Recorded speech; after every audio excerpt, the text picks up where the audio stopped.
Thomas Paine, Thomas Paine, Thomas Paine, Sam Adams, Sam Adams, Sam Adams, Benjamin Franklin, Benjamin Franklin, Benjamin Franklin. These men spoke up for what they thought was right. From their courage came such documents as the Declaration of Independence and the Constitution of the United States. From their willingness to speak what was sometimes unpopular but right, we enjoy such liberties as freedom of speech, the right to keep and bear arms, and freedom of religion. There are those who still wish to oppress our freedoms, and there are still patriots willing to stand up and defend life, liberty, and the pursuit of happiness. Men like Zeb Bell, who honor our founding fathers and what they stood for. It's now time for Zeb at the Ranch, speaking up and defending your freedoms. Brought to you by Magic Valley Les Schwab Tire Centers and all of the other great advertisers on the program. And now, Zeb Bell. An Indian walks into a cafe with a shotgun in one hand and leading a male buffalo with the other. He says to the waiter, "Want coffee?" The waiter says, "Sure, Chief, coming right up." He gets the Indian a tall mug of coffee. The Indian drinks the coffee down in one gulp, turns and shoots the buffalo with the gun, causing the animal to go all over. And then he just walks out. The next morning, the Indian returns, had his shotgun in one hand, pulling another male buffalo with the other. He walks up to the counter and says to the waiter, "Want coffee?" The waiter says, "Whoa, wait a minute there, Tonto. We're still cleaning up your mess from yesterday. What was that all about?" The Indian smiles and proudly says, "I training for a position in United States Congress. Come in, drink coffee, shoot the bull, leave mess for others to clean up, disappear for rest of the day." Isn't that the truth? Good morning, here comes Kate Smith, and God bless America.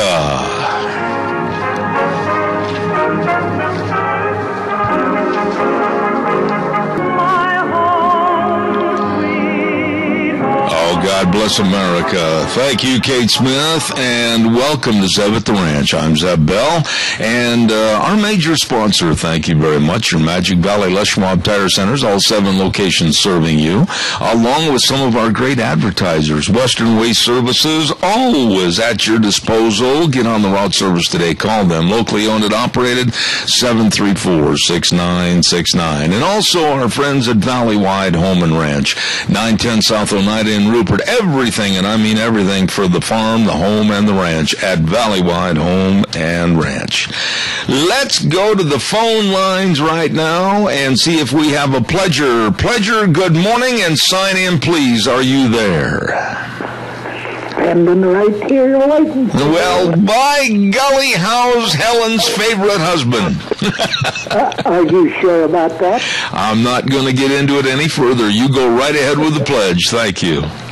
I pledge allegiance to the flag of the United States of America and to the republic for which it stands, one nation, under God, indivisible, with liberty and justice for all. Oh, my. Thank you, my dear friend. Have a wonderful day, please. Thank you. God's blessings to that family. They're really good folks. And right now it's time for the weather. And the weather is brought to you by Cheney Flooring and Home Design, 1228 Oakley Avenue in Burley. And look for the blue door. The number to call, 678-6945. And don't forget, coming up on this Friday night, they're going to have another girls' night out of craft making and everything. You better call and give them their RSVP. I bit my tongue. RSVP. There you go, at Cheney Flooring and Home Design, with all the newly refurbished furniture, carpet and flooring, kitchen construction, home decor, whatever you need to make your house a home. Cheney Flooring and Home Design. You look for the blue door at 1228 Oakley Avenue in Burley. And right now, here's Michael Rogers' weather. The number one weather event in the Magic Valley of South Central Idaho that people cannot stand is the wind. It is just that plain simple. And it's going to get windy today with wind gusts up to about 45 miles an hour. Got a wind advisory. We call it advertisement.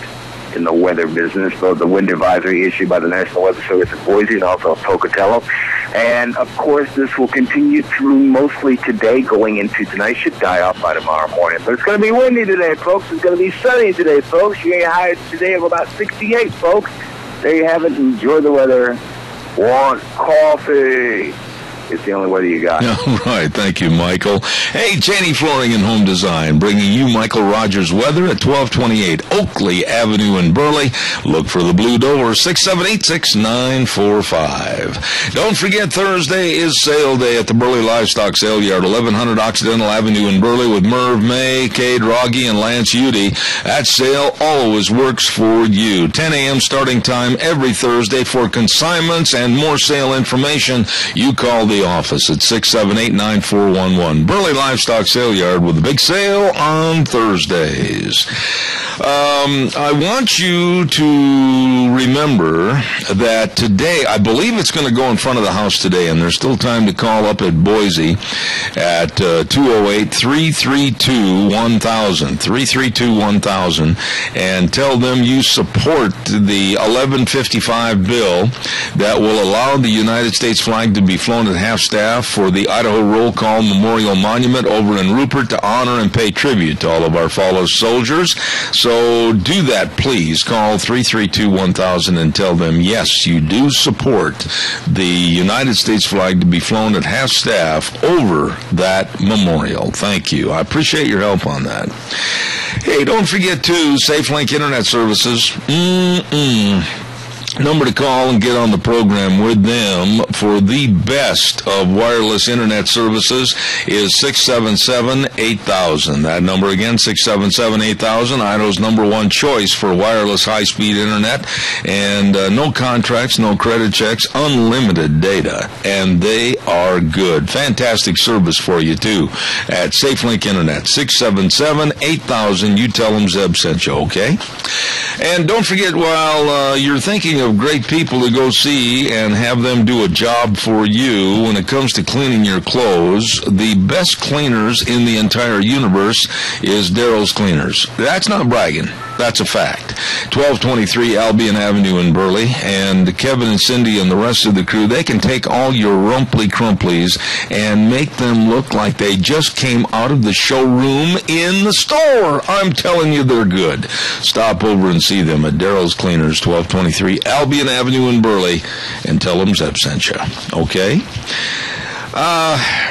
I've got a question for you folks this morning, and I really want your involvement. I mean, a lot of people wait till after 8:30 and then start lining up the phone calls. Give me a call right now.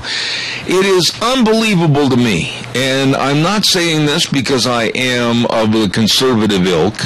I'm not saying this because I absolutely think the Democrats have the worst party, the worst organization, and a leftist bent.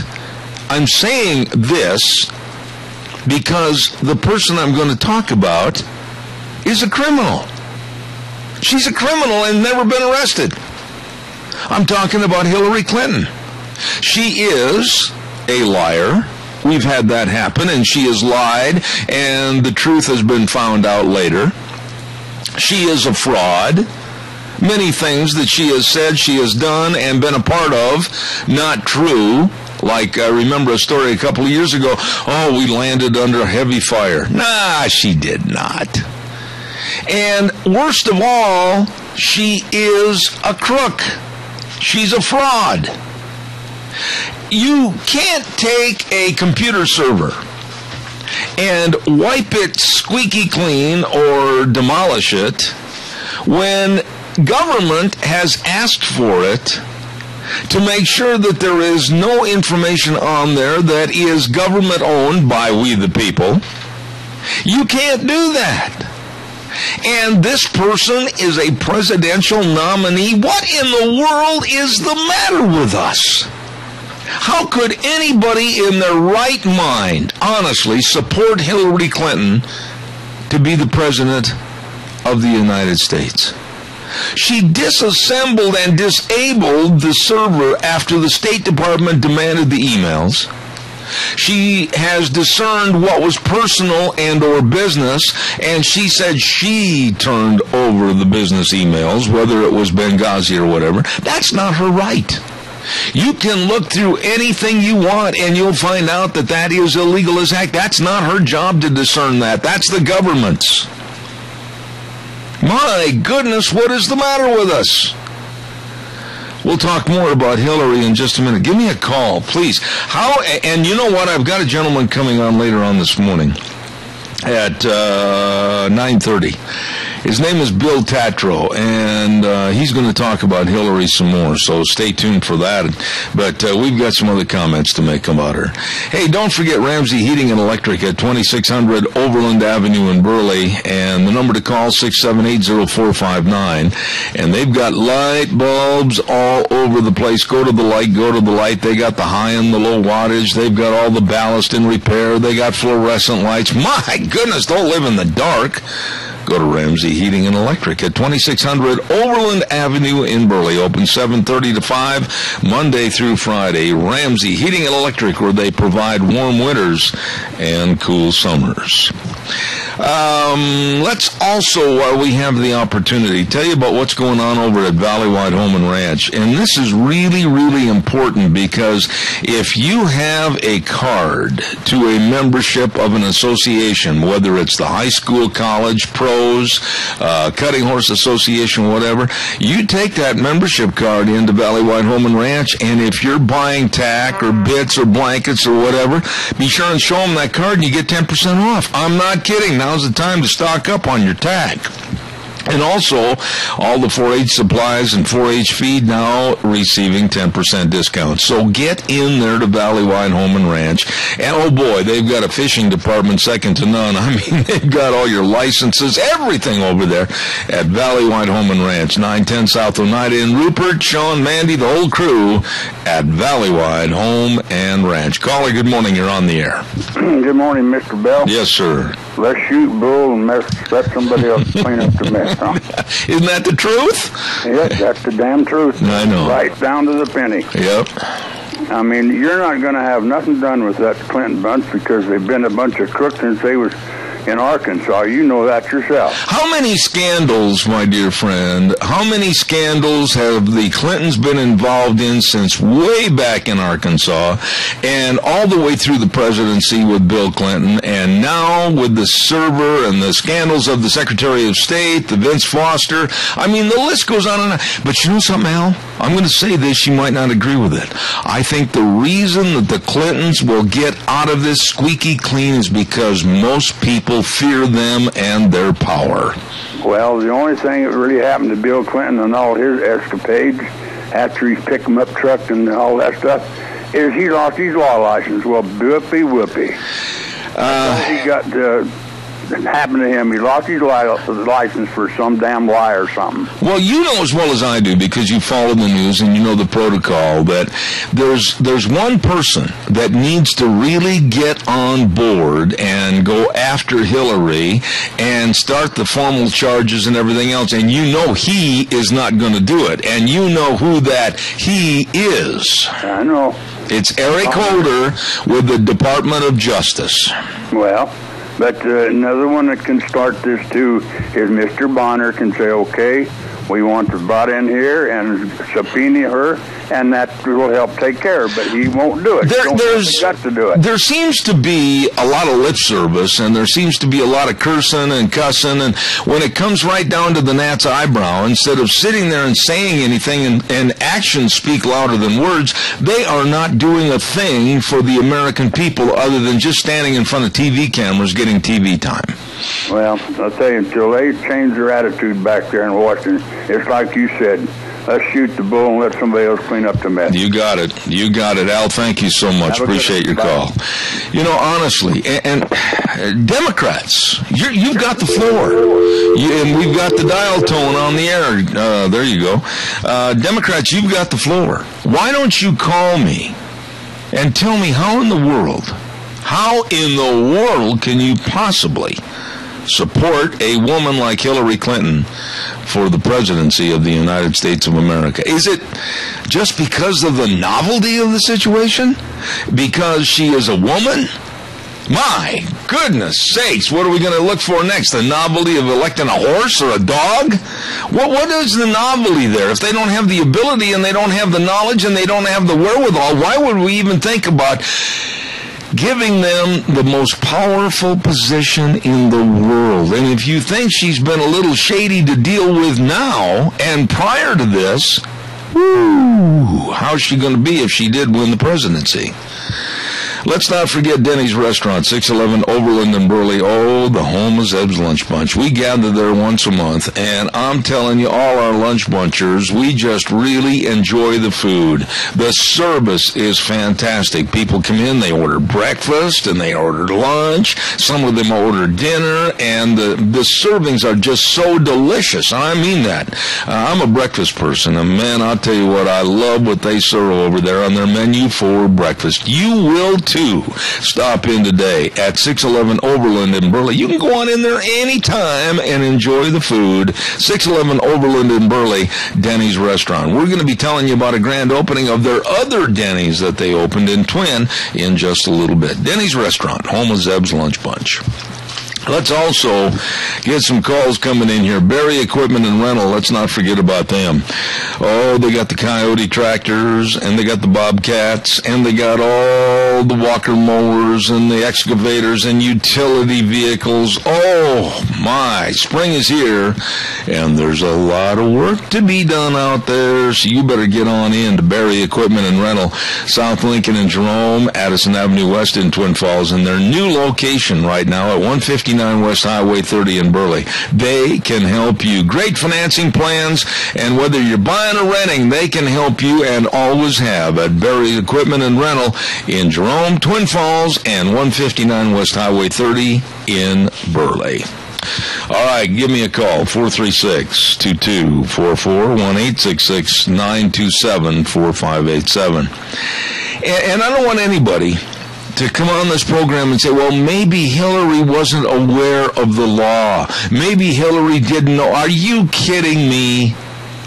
This woman, supposedly, that has been connected at the hip with politics almost all of her life. And, of course, with Wild Bill as the president and her husband, somewhat. You're going to tell me that she had no idea, well, I don't know if I'm supposed to do this or if I should get... Don't use that as a very lame excuse. She knew the law and she broke it. And what she's doing is a crime. And she's getting away with it. Caller, good morning. You're on the air. Good morning. I have decided, and maybe I've even said this to you before, I think the problem with Washington, D.C. is nobody's closet is empty without, all kinds of scuttlebutt. So you point your finger at Hillary, and believe me, she knows something about you. And I think that's what is the matter with those people. They are afraid of what somebody's going to say about them if they open up the bag of tricks. Chris, first of all, I want to ask you a question. You've been listening on the radio. How's it coming through? It sounds a little fuzzy in my headsets this morning. Everything clear? Yes. Okay. Yes. You know as well as I do, and anybody with an open mind that has listened and followed the political machine of the Clintons for many, many years, they are extremely powerful. They've got tons and mounds of money behind them from some very shady type people. And let me ask you this question. If you all of a sudden were running for office and you knew some dirt on Hillary and you were asked a question and you knew that maybe the next day might not end up all roses and sunshine and they could destroy your career, what would you do? I think you'd probably get out of the run, because it doesn't even matter if it's the truth or even has a little bit of truth to it. They'll hang you with it.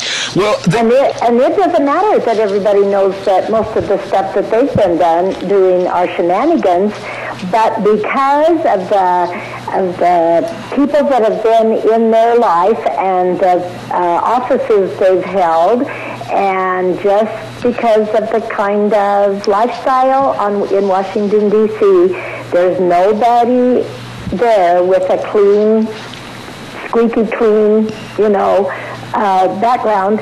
And I would think if you were going to run and you thought you were going to run against them, I think I'd get to the front of them and I'd tell them all the things that I'd done, that I was repentant and I wasn't going to do it again.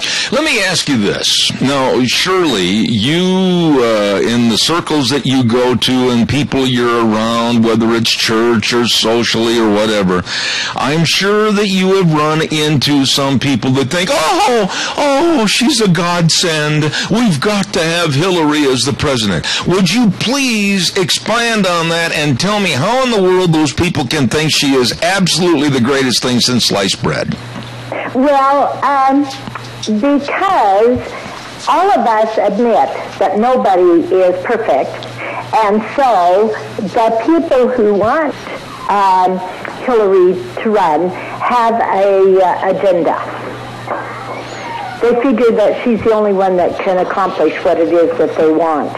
And I suspect that there may be a fair amount of truth to that, because if you don't want to vote on one of her bills or one of her proposals, she kind of just goes to the media and, lets something out of the bag. Yeah.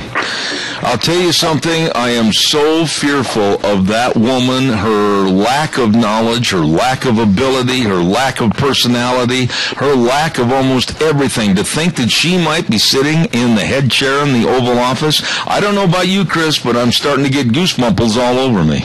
Well, when she left those people in Benghazi and said, well, what can I do now? Well, you should have done something a long time ago. You shouldn't have waited until somebody started. I agree. Chris, always good to hear from you. Thank you very, very much. Anyway, keep up what you're doing. All right, God bless you. Thank you. Very nice lady right there. Hey, don't forget, I've got to get some words in here. Gannot Landscaping and Sprinkler Service. Oh, Scott Gannot, 438-2485. Are your trees properly pruned? I learned a lot the other day when he was on the air about pruning trees. Not that I'm going to climb up on the ladder and do it. I'm going to call him. They prune all the fruit trees, ornamental trees, shade trees. They take care of all the large, dangerous trees, stumps out of the ground. I'm telling you, they've been in the tree and landscape business for over 35 years, and they know all about sprinklers, too. Let me tell you. That's why they call it Gannot Landscaping and Sprinkler Service, 438-2485. You give Scott Gannot a call today. By the way, too, Penetron Soil Conditioner by Maisie. I love doing that. Has a 21-year proven record of increasing yield and quality of all Idaho crops, speeding germination, reducing crusting, improving stand, stimulating root growth and microbial activity, and building soil structure too, and using far less water that saves you money. Penetron treated crops have better roots that reduce stress for water and nutrients. Let me tell you something. You will increase your crop's performance with a proven soil conditioner, Penetron by Maisie. Get the original. Don't get the cheap imitations. Good heavens. Contact your crop advisor today to obtain Penetron soil conditioner, and also you can call Dr. Adrian Arp at 734-2255 for additional information. Penetron by Maisie. Holy cow, it's time for the Ag Minute. And the Ag Minute is brought to you by Mount Harrison Audiology and Hearing Aids. I keep repeating myself, but I think it's very important that I went over and had a hearing screening the other day from Mount Harrison Audiology, Christine Pickup, Doctor of Audiology.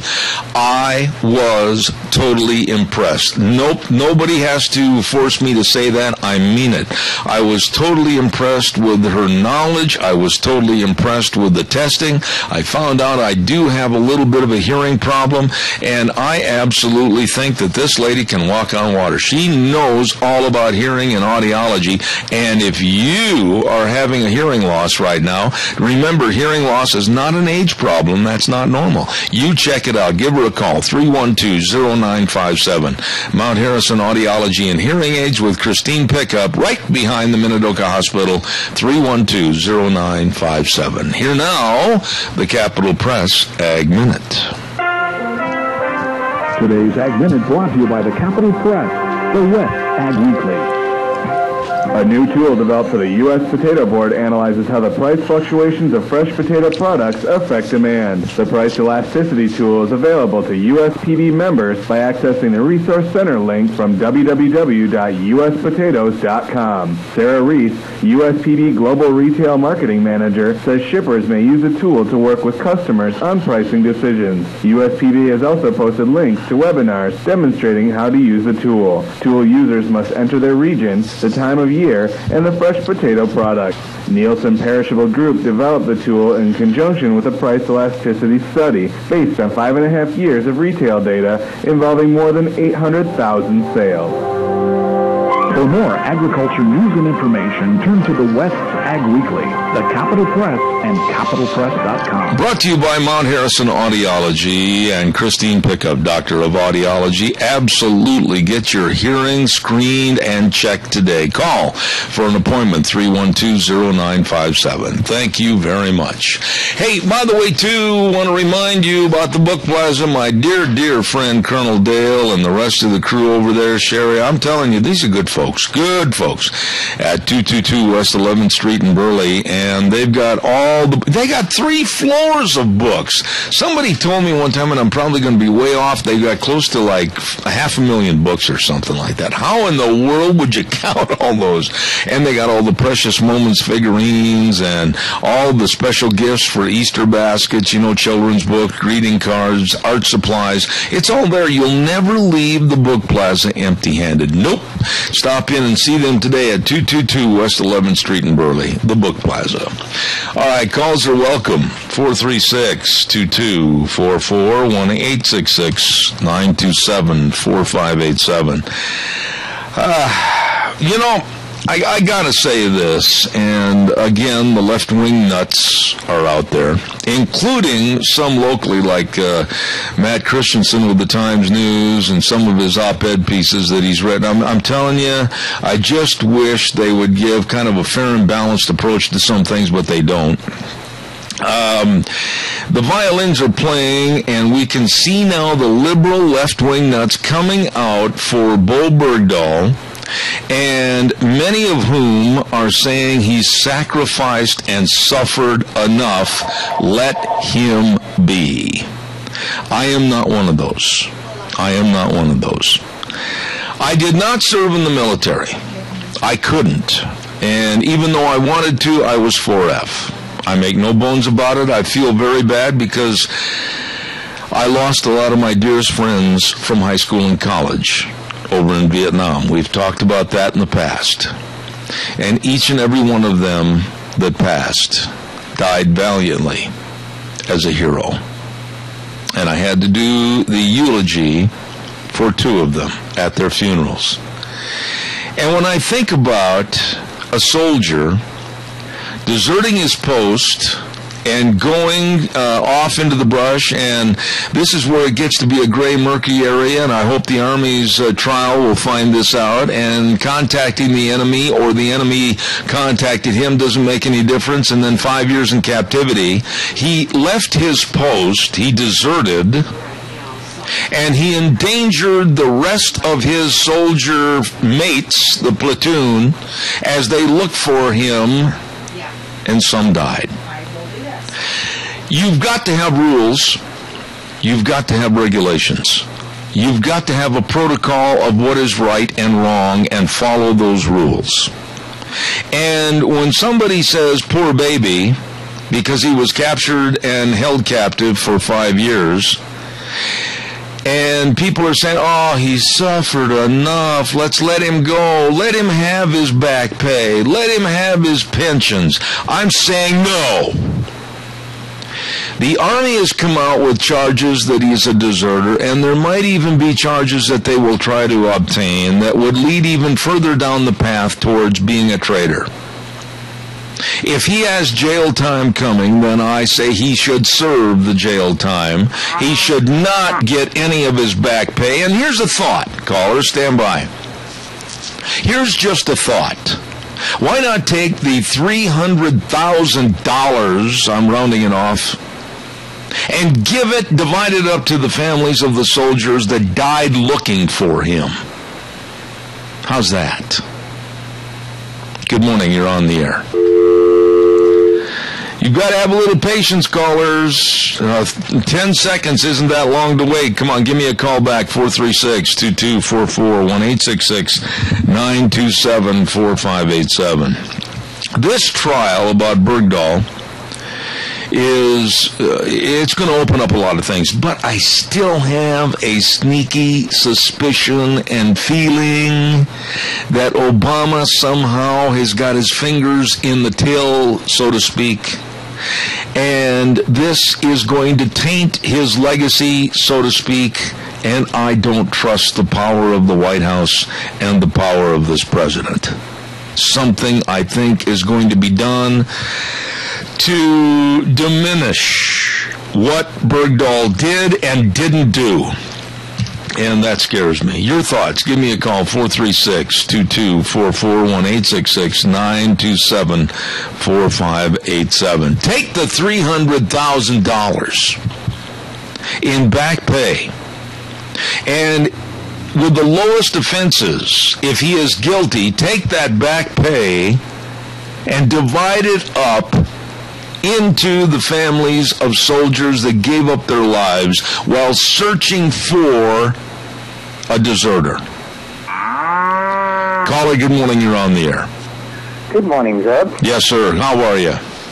I'm good. How well do you think Bergdahl spoke Arabic before he went over there? I have no clue, and I don't have any distinct information on that, so I can't answer that question. Well, it's my understanding that he speaks that language fluently. Yes, I've heard that. Now, he may be smarter than the rest of us, but when he walks away from his posts and he does all these things, and I think he chatted quite a little bit with the enemy there, don't you? Well, the thing is, Keith, and here's where I draw the line. And I'm not standing... Hold on, caller. I'll be right with you. Don't hang up. But, Keith, I'm not going to say anything that I can't verify as fact. You know it's a fact that the Army is going to pursue charges on desertion and possibly even traitorous charges against Bergdahl. We know those as facts. But I'm not going to say anything as far as supposition. I am going to say that you have to have rules and regulations. The Army can't water those down, and I'm also going to say that if he's got a punishment coming, you can't just say, oh, he suffered enough. No, you can't say that. That's absolutely right. I mean, he did wrong, and it's now coming out that some other people may have lost their lives in pursuit of trying to get him back. That's right. And that's what's really, really tragic. Yeah, and I don't know how you feel about it, but as far as the back money and the back wages and everything else, $300,000 to give to him? No, absolutely not. If he's found guilty on any of the charges, which I think he will be, if the Obama administration leaves this trial alone, I think that money should go to the families of the soldiers that died trying to find him. Well, here's what I don't understand, Zeb. Here's somebody that possibly was a deserter, and we bring him back to the United States and give him a job at a desk. I don't know how level it is, but I mean... yeah, and then you have the incompetency of Susan Rice, a woman that I put her on the same scale in the bottom of the swimming pool as Hillary Clinton, and she comes out and says he served his country honorably. My goodness, come on, give me a break. You'd be talking about Susan Rice. Yeah. Now, just one thing about Hillary. She's too doggone old for the job. Now, Seb, you're about 10 years younger than I am, and I know as I get older, my temper gets a little shorter, and maybe I'm a little bit harder to reason with and everything. Do you think she's going to be any different? Don't get me started on temper, and especially at my age versus Hillary's, because I agree with everything you said. I got to run, Keith. Thanks. God bless you. Good to hear from you. Thank you. Caller number 2, don't you dare hang up. I'll be right there. I want to tell everybody about Streamline Precision. Oh, my, 120 South, 100 west of Burley, right next to Dot Foods. They can build build anything, and build it right. That's right. You call Tim at 431-7314. That number again, 431-7314 for estimates on what you want. That's right. Streamline Precision is a family of companies providing construction, excavation, and fabrication services. And don't forget, right now they're putting up a lot of grain bins for on-the-farm storage and trenching for pipelines, a lot of concrete work for mangers and feedlots, and they're building the brand new Funk Dairy right here south of me in Murtaugh. They know what they're doing. They got vast experience, and they can help you. Number to call, 431-7314. Streamline Precision, 120 South, 100 West of Burley. You call the professionals today. Caller, I'm coming. Just hang on a second. I want to also remind everybody about Ramsey Heating and Electric along with Lennox. Oh, my goodness sakes. You be sure and get a hold of these good folks today, because Ramsey Heating and Electric offering rebates on qualified Lennox home comfort systems. Whether it's a gas furnace, air conditioner, or heat pump, your family will enjoy the comfort. Ramsey and Lennox, 678-0459, where they provide warm winters and cool summers. Caller, good morning. Thank you for your patience. You're welcome, young man. Thank you. Yeah, this bird doll deal and the White House and all they're talking to us. I mean, how many times can we be lied to and still, trust this administration and what they're doing and what they're saying? Well, really, look at the overall of politics, Doug. We've been lied to by almost every party and every president and every administration. And myself personally, when I sit and watch the television, and I watch whether it's Harry Reid or whether it's John Boehner, or it doesn't make any difference who it is, I guess I'm falling into the same captive audience of people that don't trust politics, and I want to see the whole doggone mess flushed out of the White House. I agree with you right there. Yeah, it's not just Obama's been, it's everybody's been lying to us in government. And they go into government like Harry Reid. He goes in, not a very wealthy man. In fact, he was considered a poor man. And now look how he's coming out. Well, there's no secret that his checkbook all of a sudden has had a swelling occasion. I know it. And I think there should be audits every year on their income and where it comes from. And who gives it to them? Well, okay, but let's stick with what I was saying earlier this morning. Let's just talk about Hillary Clinton. Now, I know that you probably have some friends that are going to vote Democratic. You probably have some friends that have come up to you and said, "Oh, that's that Bill criticizing Hillary Clinton. I tell you what, that loudmouth." But what do you say to them? What do you say to these people that are supporting such absolute drivel as Hillary Clinton and her programs? I say, read, get informed. I tell them, quit drinking the Kool-Aid. Quit voting party line just because you're Democrat. You're going to vote Democrat no matter what the heck they do to us. Oh, yeah. That's baloney. Don't, get some information. Vote for yourself. There are candidates. I'm just going to come right out and say this. I'm not advocating anybody for president just yet. I like a couple of these people.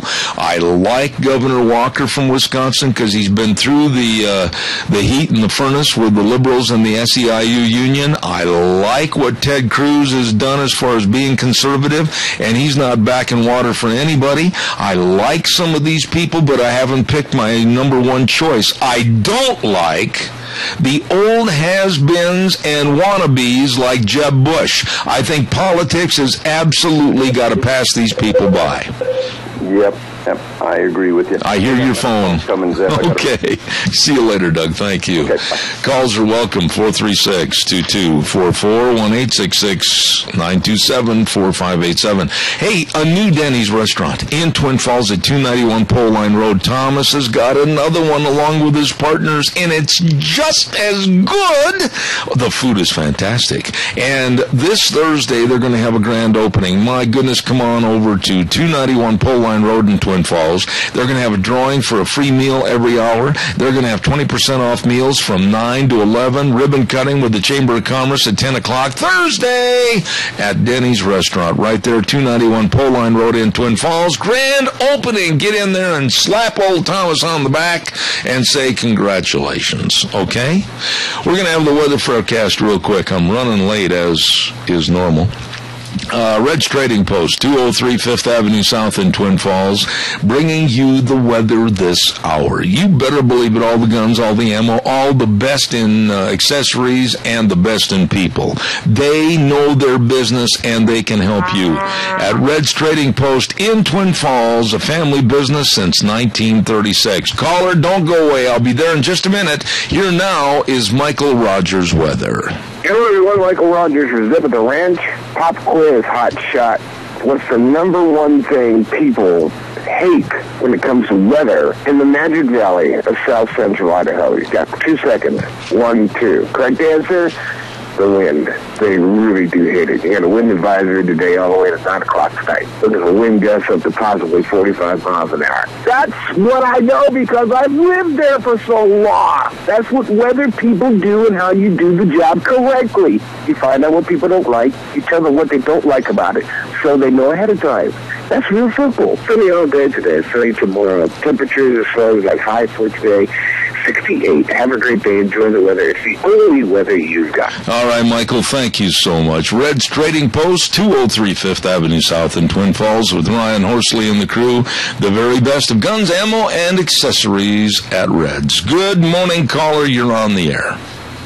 Good morning. The duplicity and the hypocrisy of the liberals, progressives, and both parties. I mean, just look, Ted Cruz announces, and man, all of a sudden, it's not just the Democrats that jumped in the middle of him, but, they're just calling him a carnival barker. And that's, Peter King from the Republicans, and this is just, anybody that talks about the Constitution or the limitations of government in our Constitution, I mean, they're just put down like they're the plague.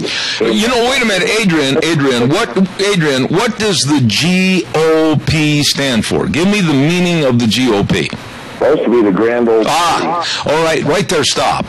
The Grand Old Party. You see these old-timers like the McCains and the McConnells and the others, they don't want to see change. They don't want to see new blood. They want to keep it the Grand Old Party. And this is what turns my stomach. We need new blood with fresh ideas. Do you agree or disagree?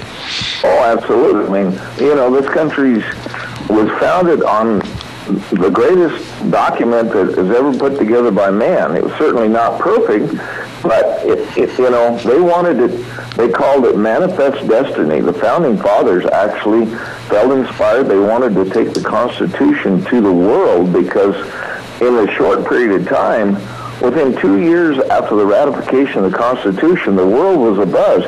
What happened in the United States of America? Because there was so much prosperity that was going on, and we've lost that vision. Yep. We've lost the Christian heritage that tied directly to that prosperity. And when Alex de Tocqueville came over here, he went around to find out he was a Frenchman, of course, went around to find out what made this country great. And you guess what? He went to the churches and found the flaming righteousness that was coming from the ministers. We don't hear that today, unfortunately. Well, we've come down to where there is a 5-letter word that is missing when we stand for either the national anthem or the Pledge of Allegiance. And that 5-letter word is pride in America and being an American. Adrian, I'm running late. I got to get another commercial in here real quick. I appreciate your comments as always. God bless you, my friend. Thank you. Have a great day. Thank you, sir. Hey, don't forget the 43rd annuals. Whoa, almost knocked the whole deal over. That would have been tragic because if I tip that over, then the water goes into the computer, and then all of a sudden we hear a giant, and I'm off the air. 43rd annual Salmon Select Horse Sale and Mule Sale at the Lemhi County Fairgrounds in Salmon coming up next week, April 8th through the 12th. It's not just an event, it's a happening. Oh my gosh, they're going to have mule clinics and wolf hauling contests and horsemanship clinics, ranch horse competition, cow cutting, barrel racing, team roping, mule sale, horse sale. Oh my, you are going to have a hard time keeping up with everything. It's a fun deal. Next hour, we're going to talk to Fred Snook up there at the 43rd Annual Salmon Select Horse and Mule Sale at the Lemhi County Fairgrounds in Salmon, April 8th through the 12th. Don't you miss it. All right, give me a call, 436-2244, 1-866-927-4587. There's another very scary thing going to happen, and probably Eastern time tonight at 6 o'clock. It's going to expire, and I honestly think I wished it would, and that's the deadline for the Iranian nuclear deal. I'm sick and tired of hearing about the deal. I'm sick and tired of hearing about the deal with John Kerry, the deal with Obama, the deal with the Iranians. What kind of a deal are they making? And what is and Kerry, Obama and Kerry, what are they going to tie us into?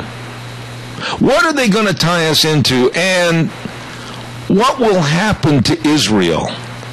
And what will the deal do to other Middle Eastern countries? Will it, very possibly, spark a rush towards nuclear reactionism to go ahead and everybody is going to be living in fear saying, well, we've got to develop the nukes too. Oh, my goodness. What's going on with this deal? And what is the hurried nature about signing a deal right now? Why don't we do more policing? Why don't we do more real strict negotiations on sanctions and let those people over there know that they are not going to come out with the top hand? We're not playing poker. We are holding all the aces, and you will not develop a nuclear bomb and be a threat to the world and its safety. What's wrong with slamming your fist down on the table and saying, look, Ayatollah, or whatever word you want to use, we're playing hardball here. If you can't stand the pain when it hits the mitt, take the glove off and go sit in the bleachers. But you know, this deal has got me really bugged because Obama wants to run this deal through the United Nations, and not our own Congress that represents you and me, supposedly. Doesn't this deal bother you? It does me. Calls are welcome, 436-2244, 1-866-927-4587. I am going to talk about a big spring tire sale, and then you can give me a call. That's a good trade. Don't forget Big Spring Tire Sale at your Magic Valley Les Schwab Tire Centers. All 7 locations serving you. Very convenient credit for tires and services.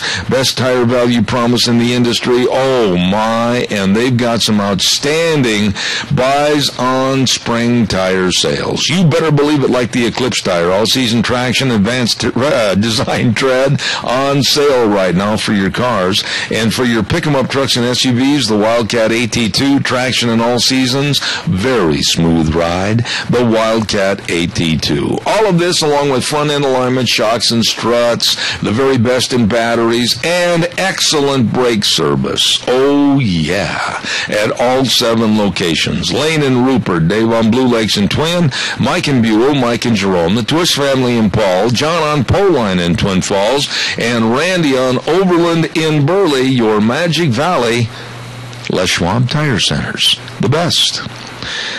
All right, give me a call, 436-2244, 1-866-927-4587. In case you didn't know it, Heyburn is capital for a day. As a matter of fact, as we speak, I believe they're setting up shop over at Heyburn, and it's capital for a day. Governor C.L. Butch Otter has come down with his entourage. Morning, Butch! And they're going to be there all day today in Heyburn, and they brought down quite a few of the officials for the capital for a day. As a matter of fact, it starts at 9 o'clock, just a couple of minutes, and they're all sitting there listening to the program right now.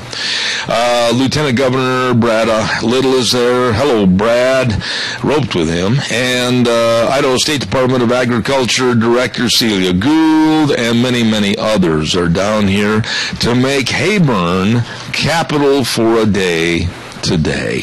Now, what I had done, and I don't even know if he got the message, I had called John Hanyon, and I said, hey, John, let's get the governor on while he's sitting over there at the table at Heyburn talking about what the different items on the menu will be today. And I haven't heard back from him. I'm going to try during the news one more time to try to reach him, and we'll see what happens.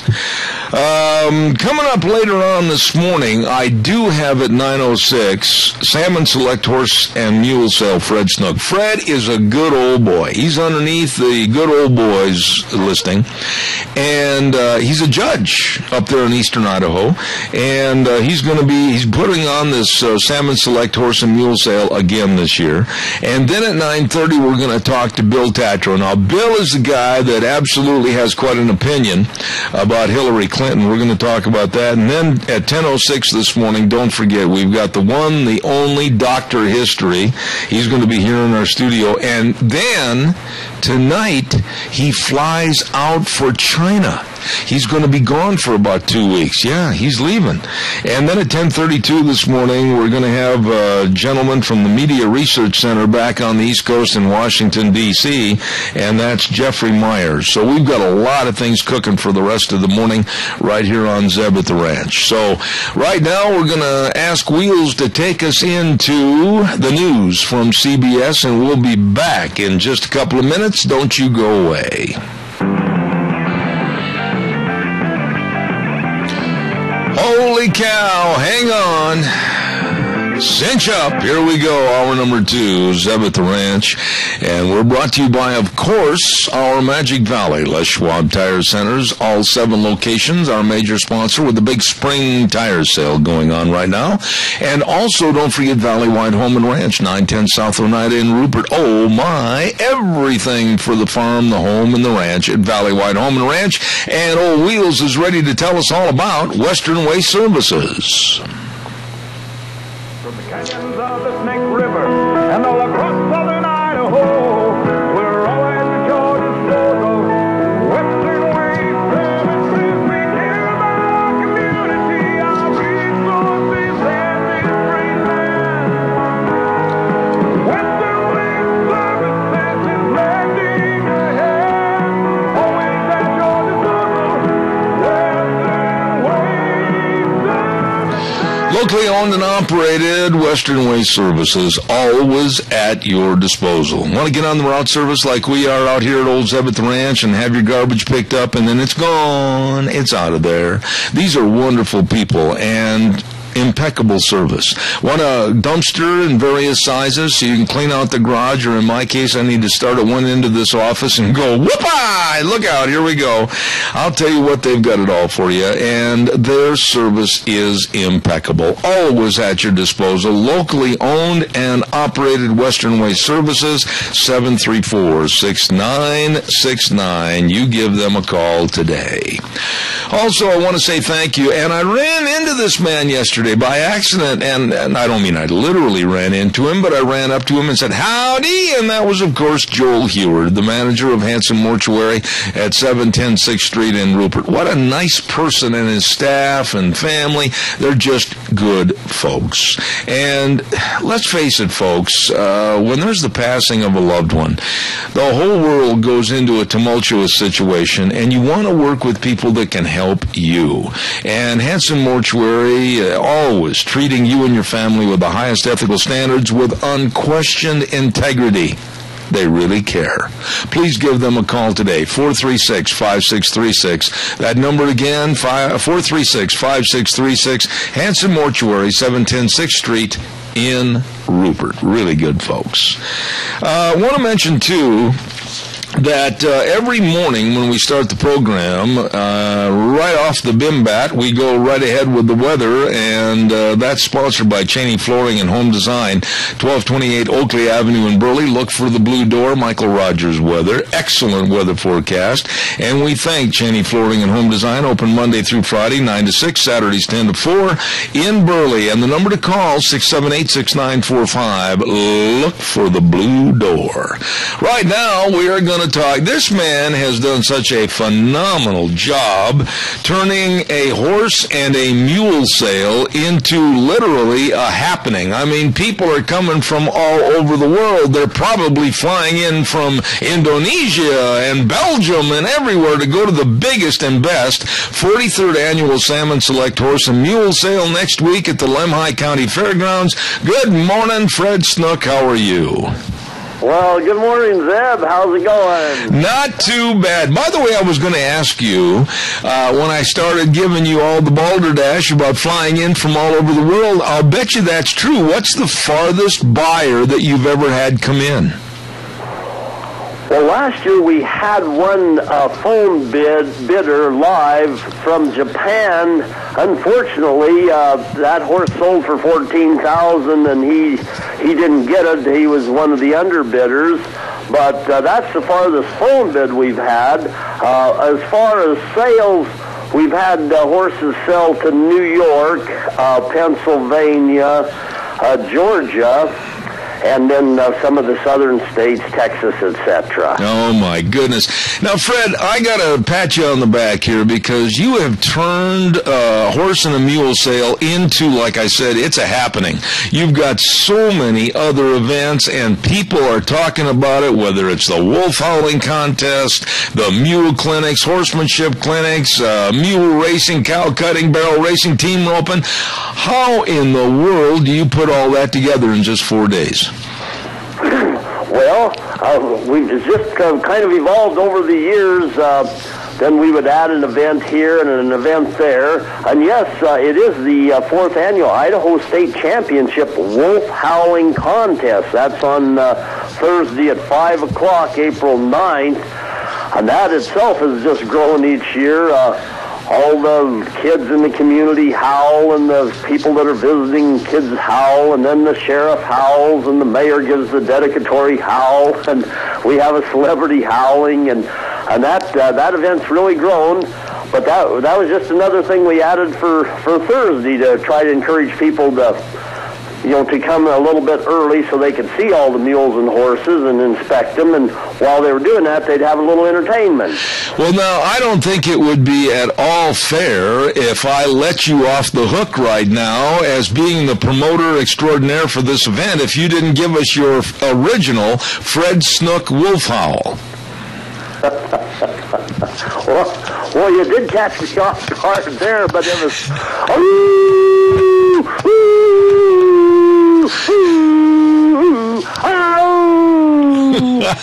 You know, I can imagine half my audience right now is running for Pepto-Bismol, and they're going to mail it to you. And when we first invented that, and we have members of our city council come and howl, and anyway, I had to give the first howl to get it started back 4 years ago. But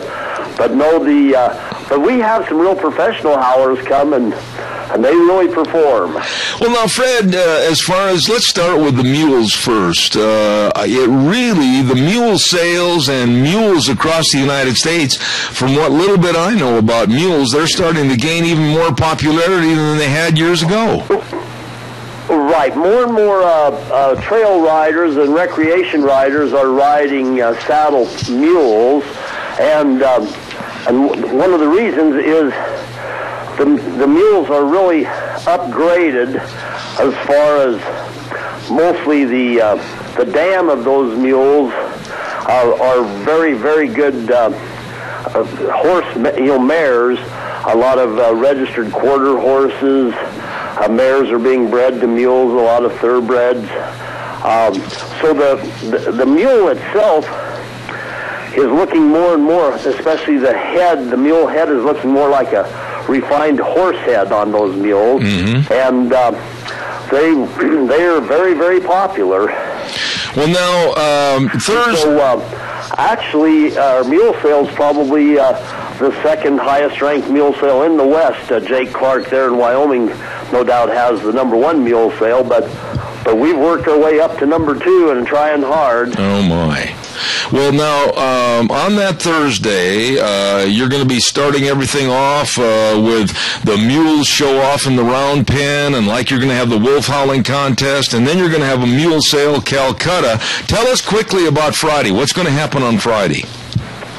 So then on Friday, we have Toby Lapp from your area is going to do a horsemanship clinic. Right. Then we have the Best in the Round Pen Mule Challenge, cow cutting, then the actual big ranch horse competition, $1,000 prize, and about 40 of our sale horses compete in that in the open arena. They can show you what they can do.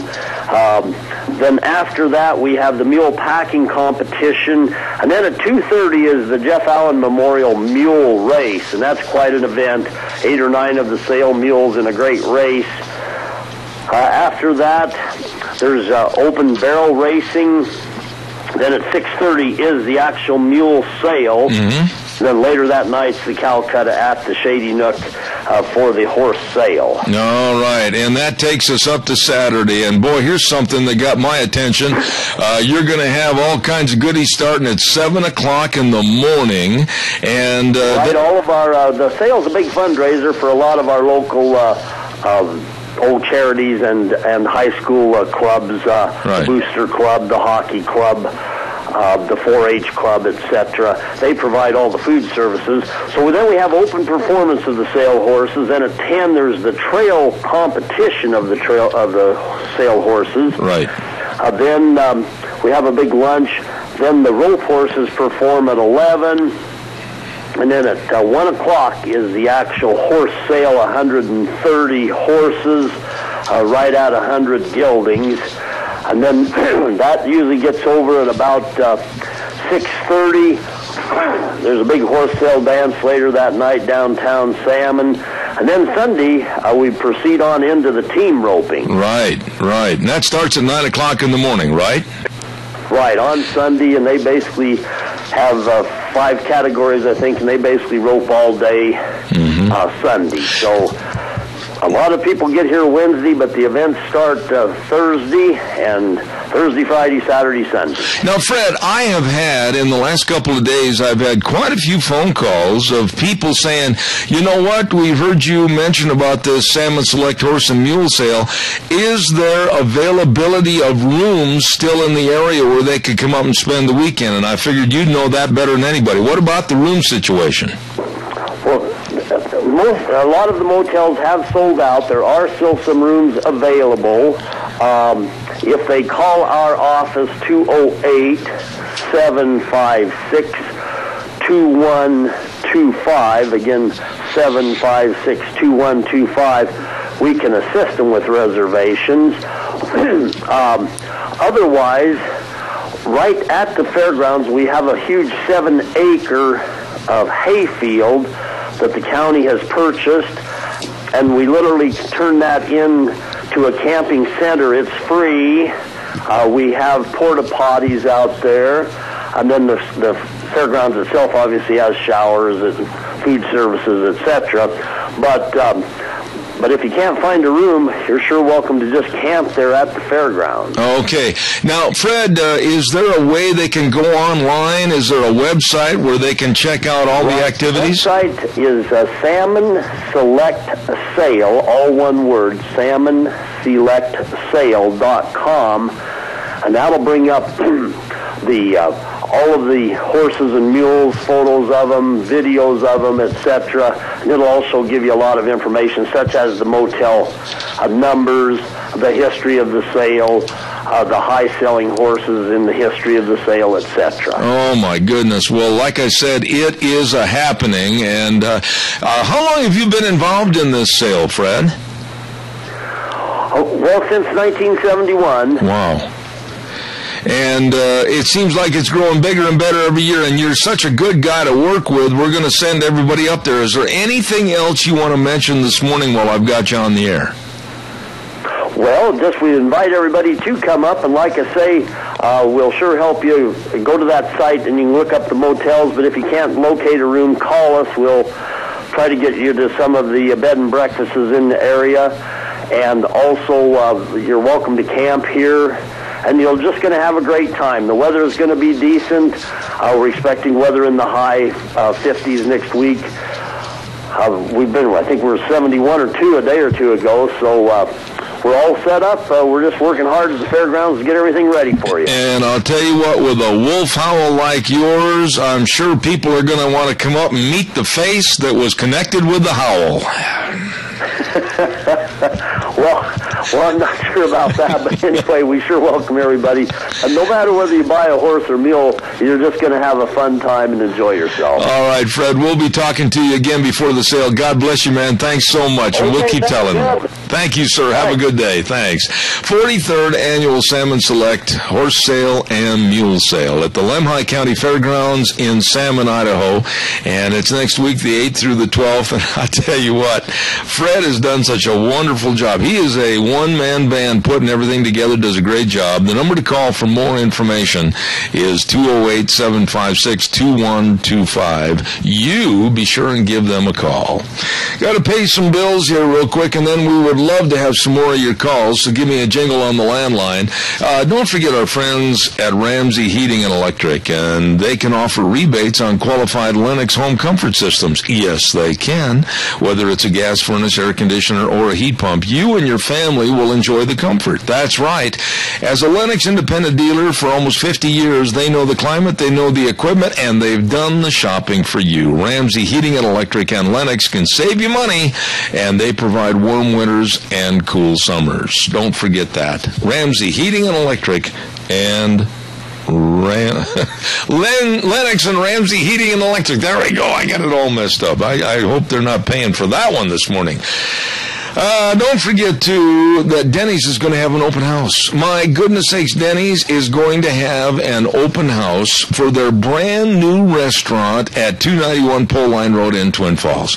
Now, it's been open for a little bit, but Thursday is their grand opening. I mean, they're going to have all kinds of festivities going on. They're going to have drawing for free meals every hour during the day, and they're going to have 20% off on meals 9 to 11, and a big ribbon cutting ceremony at 10 o'clock by the Twin Falls Chamber of Commerce.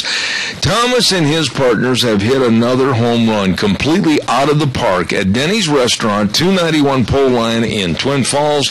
You stop in and see them on Thursday. It's going to be one great big festive event. All right, give me a call, 436-2244, 1-866-927-4587. I got a question, and this would go to a lot of our military listeners in the audience.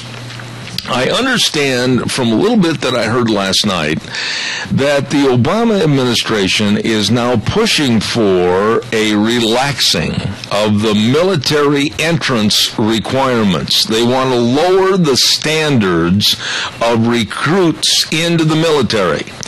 And they have even said in a news story that I listened to this morning, it was on at about 4:35 this morning, they said that they would even entertain the thoughts of accepting felons and drug abusers.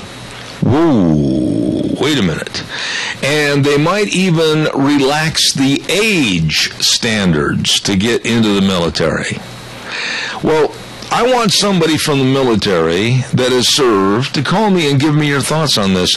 When you start having a relaxing, if you want to use that word, of standards and start accepting felons and drug abusers, etc., I would imagine that in the close proximity of working together as a team and being reliant on each other as a team, this is going to cause some problems if this goes to fruition. What are your thoughts? Give me a call, please. 2244. It's a good day. 436-2244, 1-866-927-4587. Give me a call on the landline and let me know your thoughts about the possibility of relaxing the standards for the military. Give me a call. Well, I'm waiting for your call that I know is coming in. I want to remind everybody about Let's Ride. Oh, get your motor running. Highway 24 between Rupert and Heyburn, and the number to call, 436-4771. And don't forget, they've got a new shipment of Honda generators there at Let's Ride. They've got the Can-Am ATV side-by-sides, rebates for this year, 2015, and 0% interest up to 5 years on all the 2014 Kawasaki's.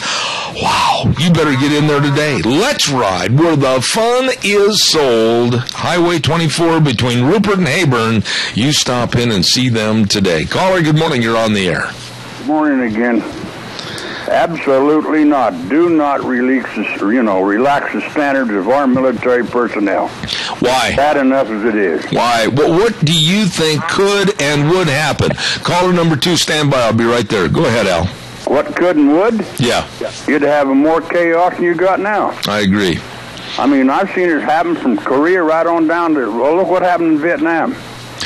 But Al, isn't... The drug use and all that went on. I agree, but isn't that the same as what's happening in civilian life, a relaxing of the standards, and we're seeing nothing but chaos? That's right.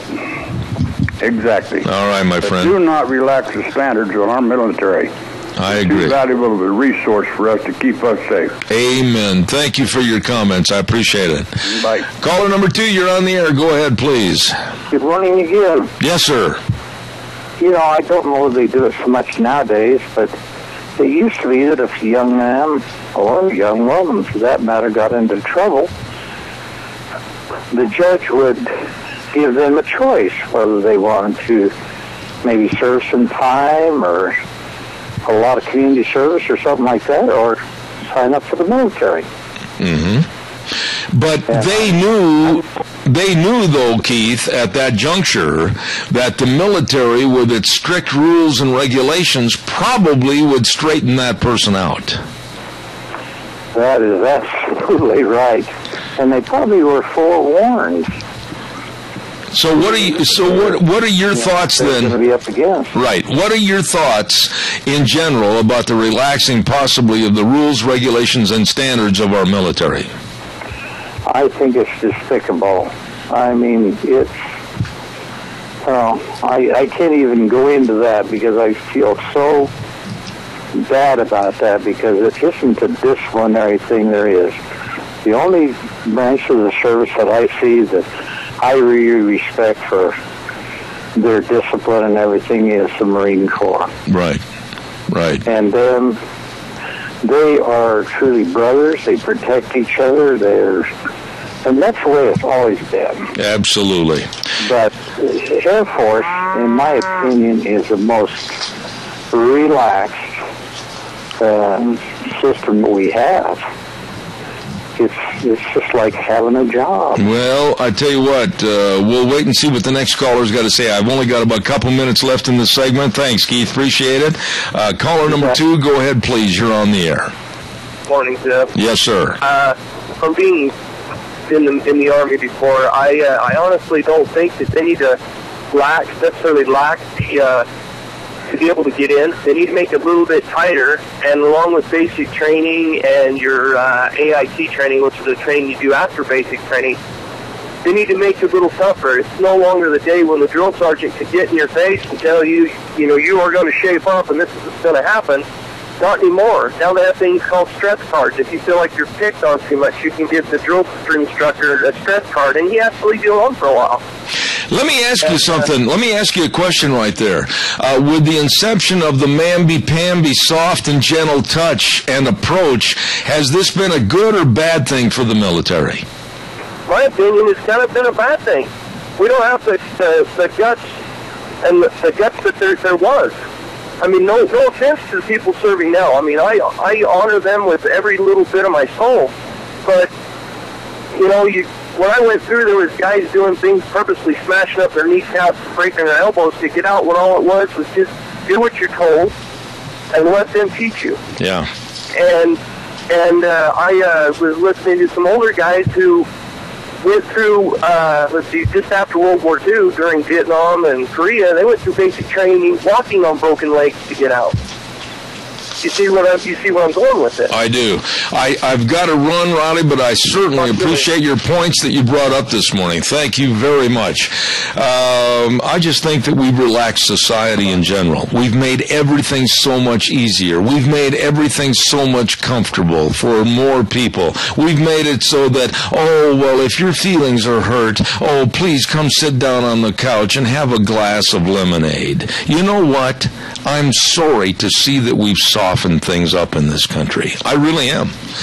Calls are welcome, 436-2244, 1-866-927-4587. I'll tell you one group that really works hard for you to make sure that you're protected and covered on your life insurance, health insurance, retirement planning, and employee benefits, and that's Cameron and Siemens Insurance, Highway 24 in Rupert. Dean Cameron, Todd Siemens, dedicated and responsive to your needs. All you have to do is make an appointment to make sure that they will help you for your coverage. 436-4424. That number again, 436-4424. Cameron and Siemens Insurance, Highway 24 in Rupert. Really, really good folks. By the way, when you say good folks, you've also got to talk about the good folks, the smart folks, and the building folks at Streamline Precision, 120 South, 100 West of Burley, right next to Dot Foods. You can call Tim Vaughn at 431-7314 today, and for all your estimates on what you need built.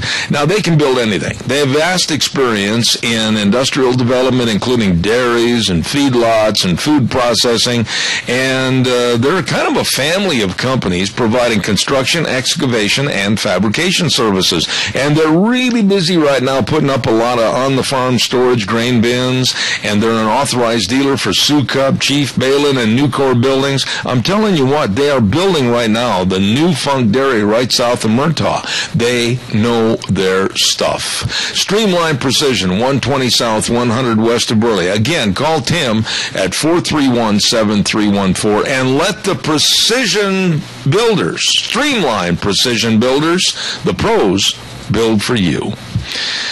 Oh, my goodness, we're running a little bit late here all of a sudden, and right now I'm going to go over to the phone lines, and I believe we've got Mr. Bill Tatro on the phone. Good morning, Wild Bill. How are you? Well, good morning, Mr. Zeb. How are you this morning? You know, I'm going to tell you right straight up front, and I hope you're not offended, but after reading your piece called University of Kentucky and Hillary, No Way to Lose, you are, and I say this with a little tongue-in-cheek, the first guest that I've had in a long time that I want to be so wrong in your predictions. Well, I'm probably your first guest who wants to be wrong with at least 50% of that prediction. Let me tell you, and I got to tell you this up front, I'm a alumni of the University of Wisconsin, and guess who we got stuck with in the Final Four, and that's, of course, Kentucky. And I see by the hair on my chinny chin chin that you, of course, are an alumni of Kentucky, and I'm wondering how good this interview is going to go this morning. Well, no, I have to be accurate here. In full disclosure, I am the parent of an alumnus. I see. My son graduated from the University of Kentucky. You have got a machine. I have a distant fondness for the university, but that's why they play the game. You saw 3 number ones going into the Final Four, and of course another Michigan State making the Final Four. So I just think it's going to be a great game, and it should be quite good. I'll tell you what, let the chips fall where they may. Let's go to the other part of that prediction, because that's one that I got in my prediction, and it was in Town Hall. Of course, as you know, I write for Town Hall. We have about 2.5 million readers. The number of emails that I got, Zeb, because people didn't read the entire article. They just said that they saw the headline. and they said, oh, so you wear the Hillary badge, and you're a Hillary supporter, and you're, et cetera, which is the furthest from the truth. I'm an old New York boy, and she was a carpetbag senator that came in there. I've followed the entire Clinton career as far as, not in admiration, but in awe of how they're able to pull themselves out of all sorts of conundrums. And I looked at the math, and I looked at the money, and I said, you know something? I don't see any way she loses. Okay, Bill, explain this to me. Why is there this mystique about Hillary and Bill? Hillary has not accomplished anything. Her track record is absolutely vacant of having anything on there as far as pluses. The only thing that she does bear is the badge of honor for staying with Bill through his escapades. But as far as a public servant, there's really no record of achievement or accomplishments dating back to when she was a senator. So where is the love coming from to anoint her as queen and also president of the United States? Well, I did a show for almost 35 years called It's All About Money.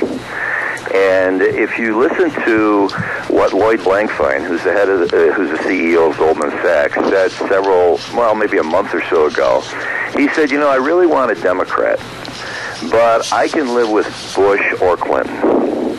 Now, here's probably the main representative of Wall Street. And if you look at the amount of money that Jeb Bush has raised, some estimates are that by the end of this first quarter, he'll have raised $100 million. This campaign is all about money.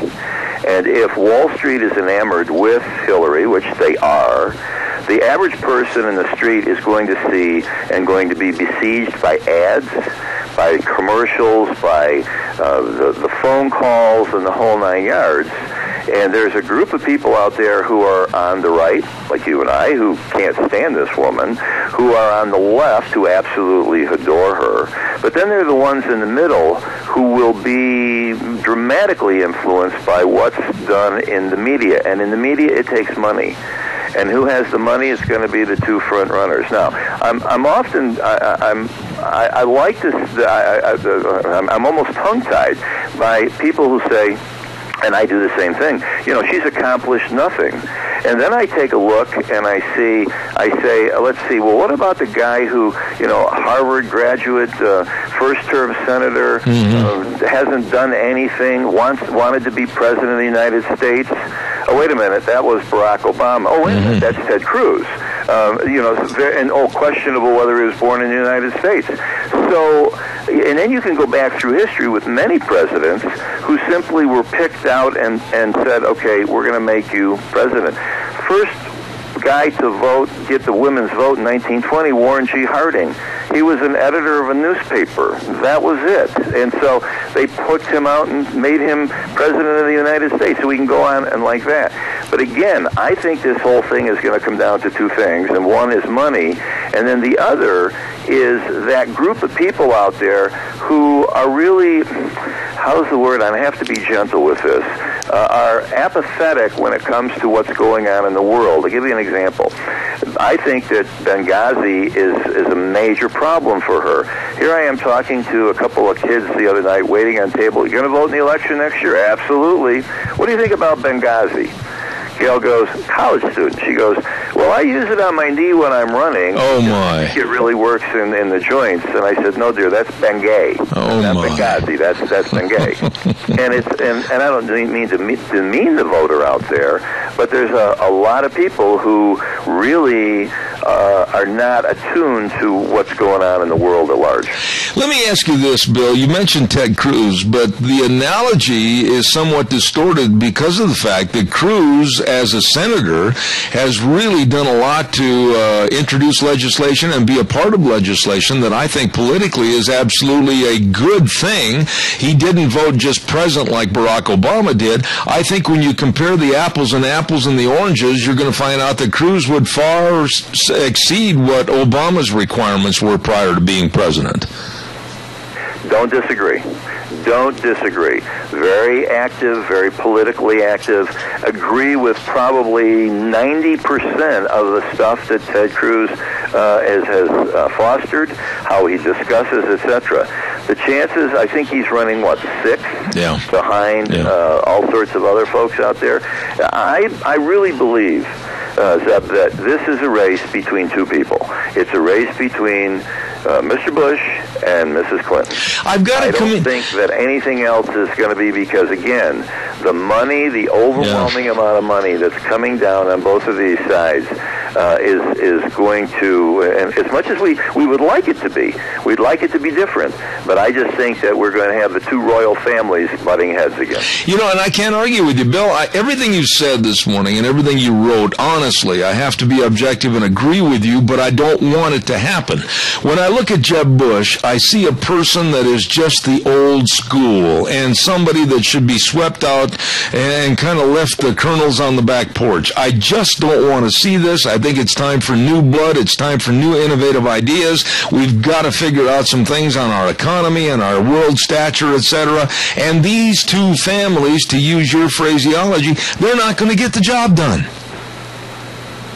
Oh, no. They're mired in a Keynesian philosophy that, you know, when Blankfein said, I want a Democrat, but I can live with Bush because I want him to continue the policies of the Federal Reserve. I mean, we could talk about hours about that. In the last election, I asked people who were running for office around the country three things. I said, A, would you go to a gold standard? Gold standard? No. Would you get rid of the Federal Reserve and replace it with what? Third, would you reduce the size of our army and kind of withdraw from various sectors around the world? Don't you understand there's terrorism out there? Well, these three philosophies are so ingrained. The Keynesian philosophy of living on debt is so ingrained that until we get somebody who steps forward, and the closest to that is a Ron Paul.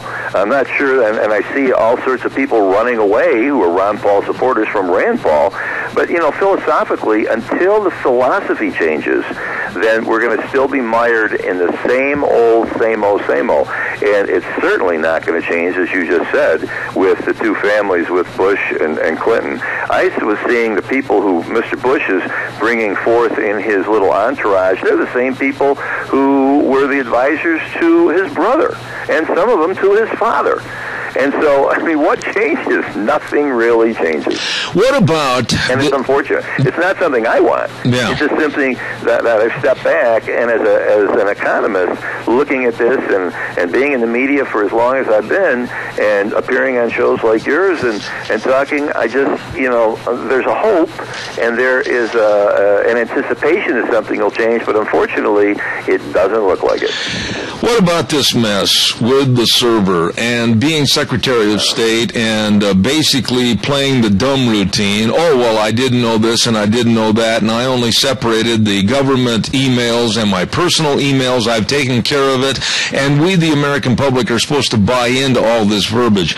My thought is the only person that's going to come after her, unfortunately, is the DOJ's Eric Holder, and I don't think anything's going to happen. Is this much ado about nothing, or is there a chance that she could be up on charges? No, there's no way she's going to be up on charges. And some of the things are that it's tough to bring, you know, she's part of the executive branch, actually, and for the executive branch to turn on itself is, I heard from some constitutional lawyers say that just can't happen. Now, I wrote another piece, which is interesting, and it is from the standpoint that this is almost an idea that if she didn't create this maelstrom, if she didn't create this whole email server thing to take attention away from Benghazi, from the foreign relations, from her relations with all the other things, if she didn't, she should have. Because she can play this thing out, and eventually, I mean, there will be, people have said, well, isn't there a Clinton fatigue? There could be an email fatigue. I was talking to a couple of, again, some young people, because I live very close to a college town in Arizona here, and the kids were saying, so what's the big deal? I mean, you know, okay, so it's so she did this on the server. She should have had two different things. She erased the emails and all the rest of that stuff. You know, she's an old woman. Maybe she just didn't understand, etc. And I'm sitting and I heard somebody else say, well, didn't she at the same time, didn't she have her mother die and Chelsea's wedding and all the rest of that garbage? In and of itself, it should be something that would bring someone down. The amount of donations to the foundation should bring somebody down. But as you and I both know, we've seen the Clintons over the last 30 years get in tight spots and turn around and, in a sense, make them to her advantage. I think it's significant, but I think that it will be something that people will rally around on her side. But in the middle, there will be a lot of people out there. Remember who's coming to vote. The people who are coming in to vote right now are not even eligible to vote in the next 2 years. They will be. How about the people from an age standpoint? The people who may have Clinton fatigue, many of them from 25, 30 years ago may not even be alive. And so what you've got is this changing dynamic and demographic in the voting populace. And I have to say, it is not as sharp. Gosh, I'm trying to parse my words here. Not as sharp as it was before. I wrote a column, and I have a website, BillTatro.com, and we're offering to your listeners out there a free 1 week. Go to it, BillTatro.com, and you get it a free 1 week trial. I would offer that out to the folks. But in one of my pieces, I put a kind of a YouTube thing. And did you know, Zeb, that the Constitution was signed, or the Declaration of Independence was signed in 1982, and Jesse Ventura was one of the signers of the Constitution and the Declaration, and we signed it because we broke away from China. I'll tell you something, anything to do with Jesse Ventura, and that makes my eyes get wide and I start to sweat. No, I mean, it's like this whole thing of you ask people like the Benghazi, you ask people questions about what's going on in the world, and what it tells you is they will be subjected, they will be influenced by the media, they'll be influenced by constant pressure and constant information bombarding, whether it's social media like Barack Obama did several years ago or in the last election, but it will be overwhelming, and that takes money, and there's only two folks out there that are going to have the money, unfortunately. Let's speculate just for the sake of conversation real quick here, though, Bill. Let's all of a sudden say Hillary is not going to run. Let's say something happens legally that does tie her up and basically stops her from running for election. Let's say that Jeb Bush doesn't get the accolades and the money to run. Let's project who would possibly be your choices, if you will, on the Democratic and the Republican side to make politics interesting again. Well, I thought about that because I said, what if I had my magic wand? I'd get rid of both of them. I think you and I both would do that. Absolutely. But who would I pick out there?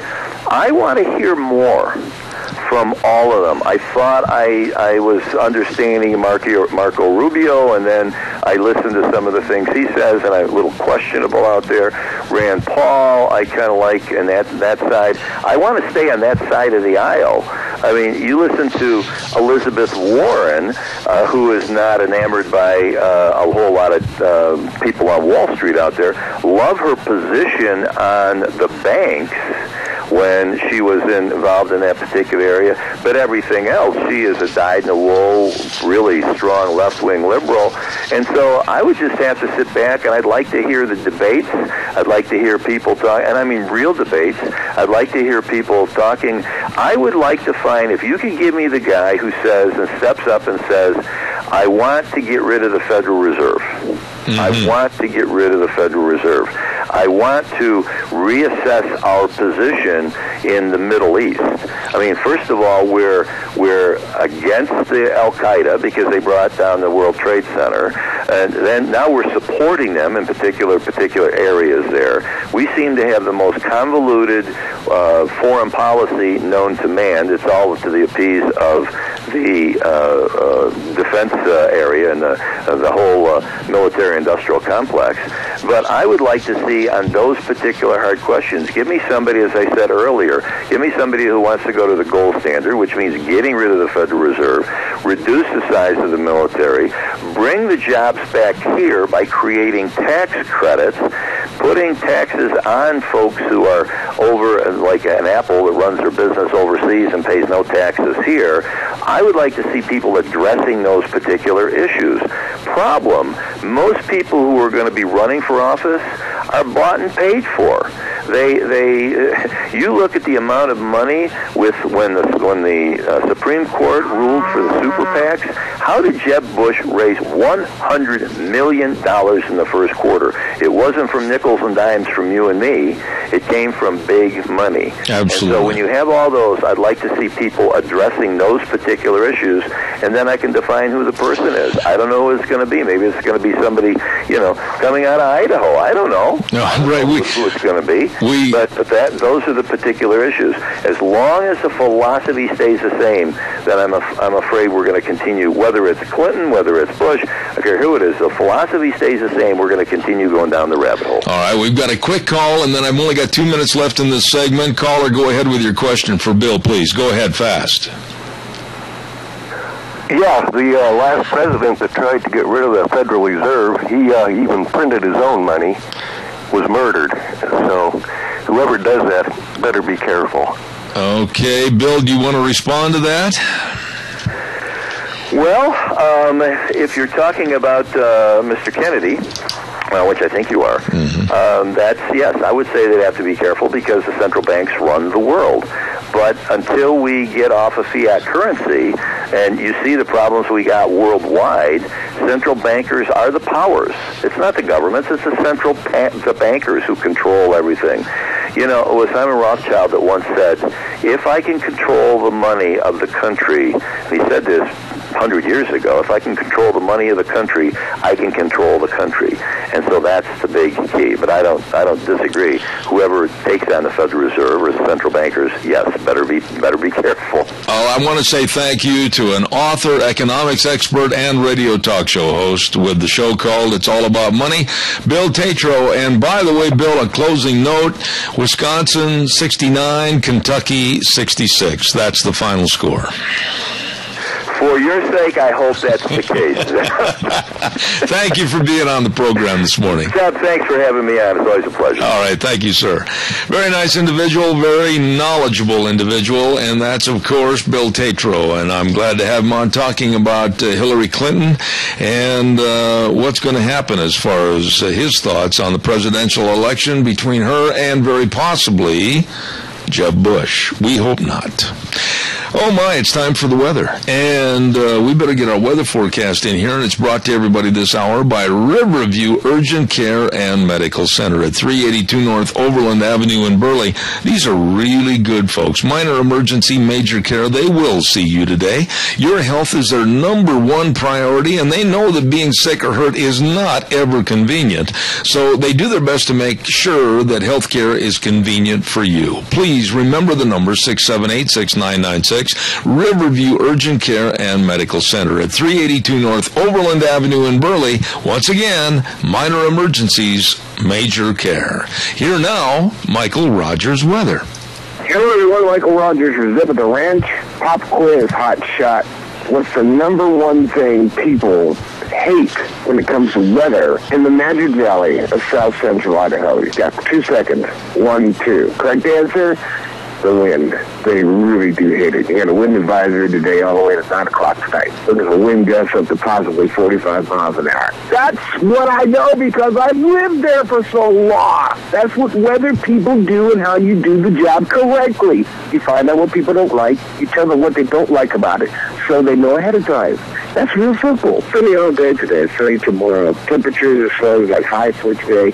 68. Have a great day. Enjoy the weather. It's the only weather you've got. All right, Michael. Thank you very much. Don't forget Riverview Urgent Care and Medical Center. And they're located at 382 North Overland in Burley. They will see you today. Minor emergencies, major care. Call them at 678-6996. Whew, calls are welcome. 436-2244, 1-866-927-4587, and we'd love to hear from you.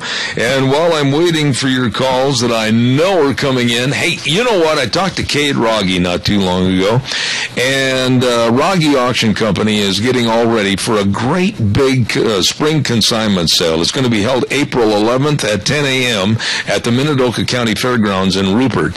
Now, they're asking all the consigners to get early with your consignments and call them and get on the sale bill. And by the way, they are not accepting household items. This is going to be a very high quality sale. Really good stuff there, so don't miss it. And you can call Ron Rogge at 431-6187 or my buddy Cade Rogge at 431-0074. And don't forget, check out their website at RoggeAuction.com for an update on the items. Rogge Auction Company putting on a big spring consignment sale April 11th at 10 a.m. at the Minidoka County Fairgrounds. You call them today, okay? Give me a jingle, 436-2244, 1-866-927-4587. Love to hear from you. Let's see, what do we got coming up next hour? We've got Dr. History, and I expect that he'll be opening the door any minute and shaking the dog up, and he's going to be here. And then I understand that this will be the last day for a couple of weeks on Tuesdays that Dr. History will be with us. He'll be over in China. Yeah, he's been invited to speak over in China. And we're going to tell you a little bit more about that along with his show coming up at 10:06.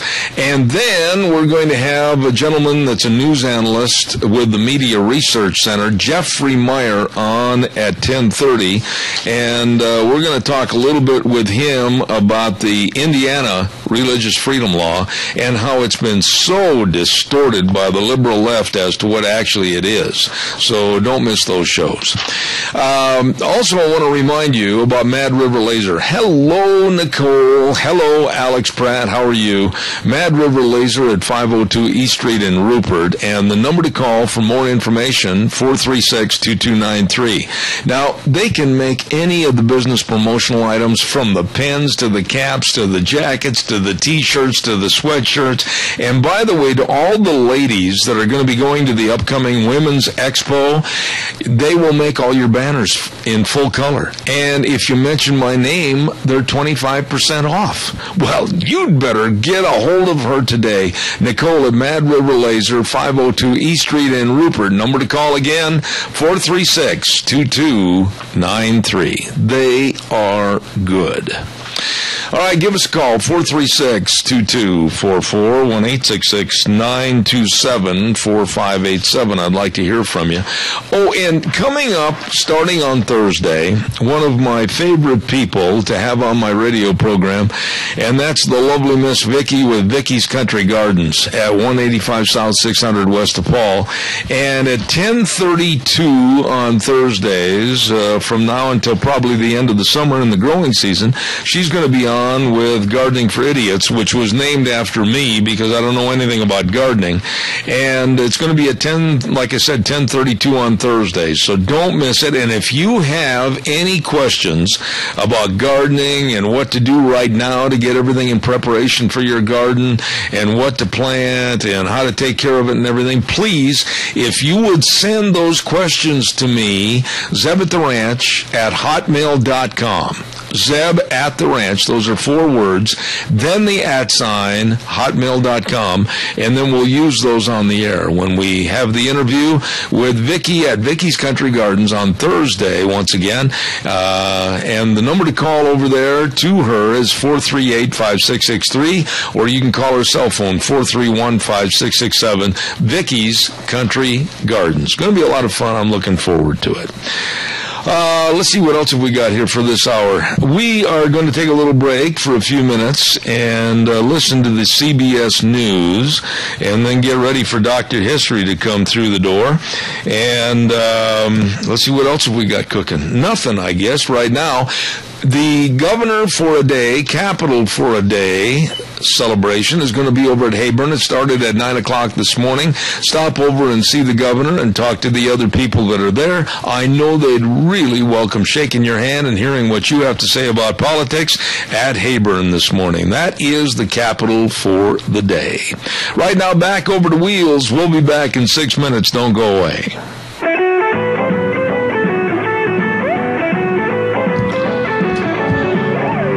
Oh, my goodness. Look at what time it is. It's 10:06 in the Magic Valley. Do you know where your historian is? Yes, we do. He's sitting right across from me, and we're going to have Dr. History here in just a few moments. I got to put my glasses on. I couldn't even see where he's sitting across the table.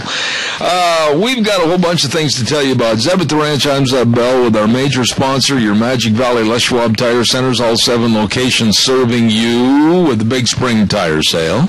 And also we want to say thank you very much to Western Waste Services, always at your disposal, and they're locally owned and operated, 734-6969. And last but not least, Valleywide Home and Ranch, 910 South Oneida in Rupert. Everything for the farm, the home, and the ranch at Valleywide Home and Ranch. Before we get started, I want to remind you, too, about the Chadwick Sports Grill. Oh, my! Are they going to have some great food over there today? Here is the special. If this doesn't get to you, nothing will. This is going to be fantastic. Dijon chicken, breaded chicken with a Dijon cream sauce. I love that. And sauteed mushrooms. I love those. Served with choice of side veggies or super salad. Wow, does that sound good? Breaded chicken with Dijon cream sauce. Oh, my, at the Chadwick Sports Grill, 139 West Main in Burley. Super menu items, great people, nice environment in there with all the sports memorabilia at Chadwick Sports Grill, 139 West Main in Burley. You stop over and see them today.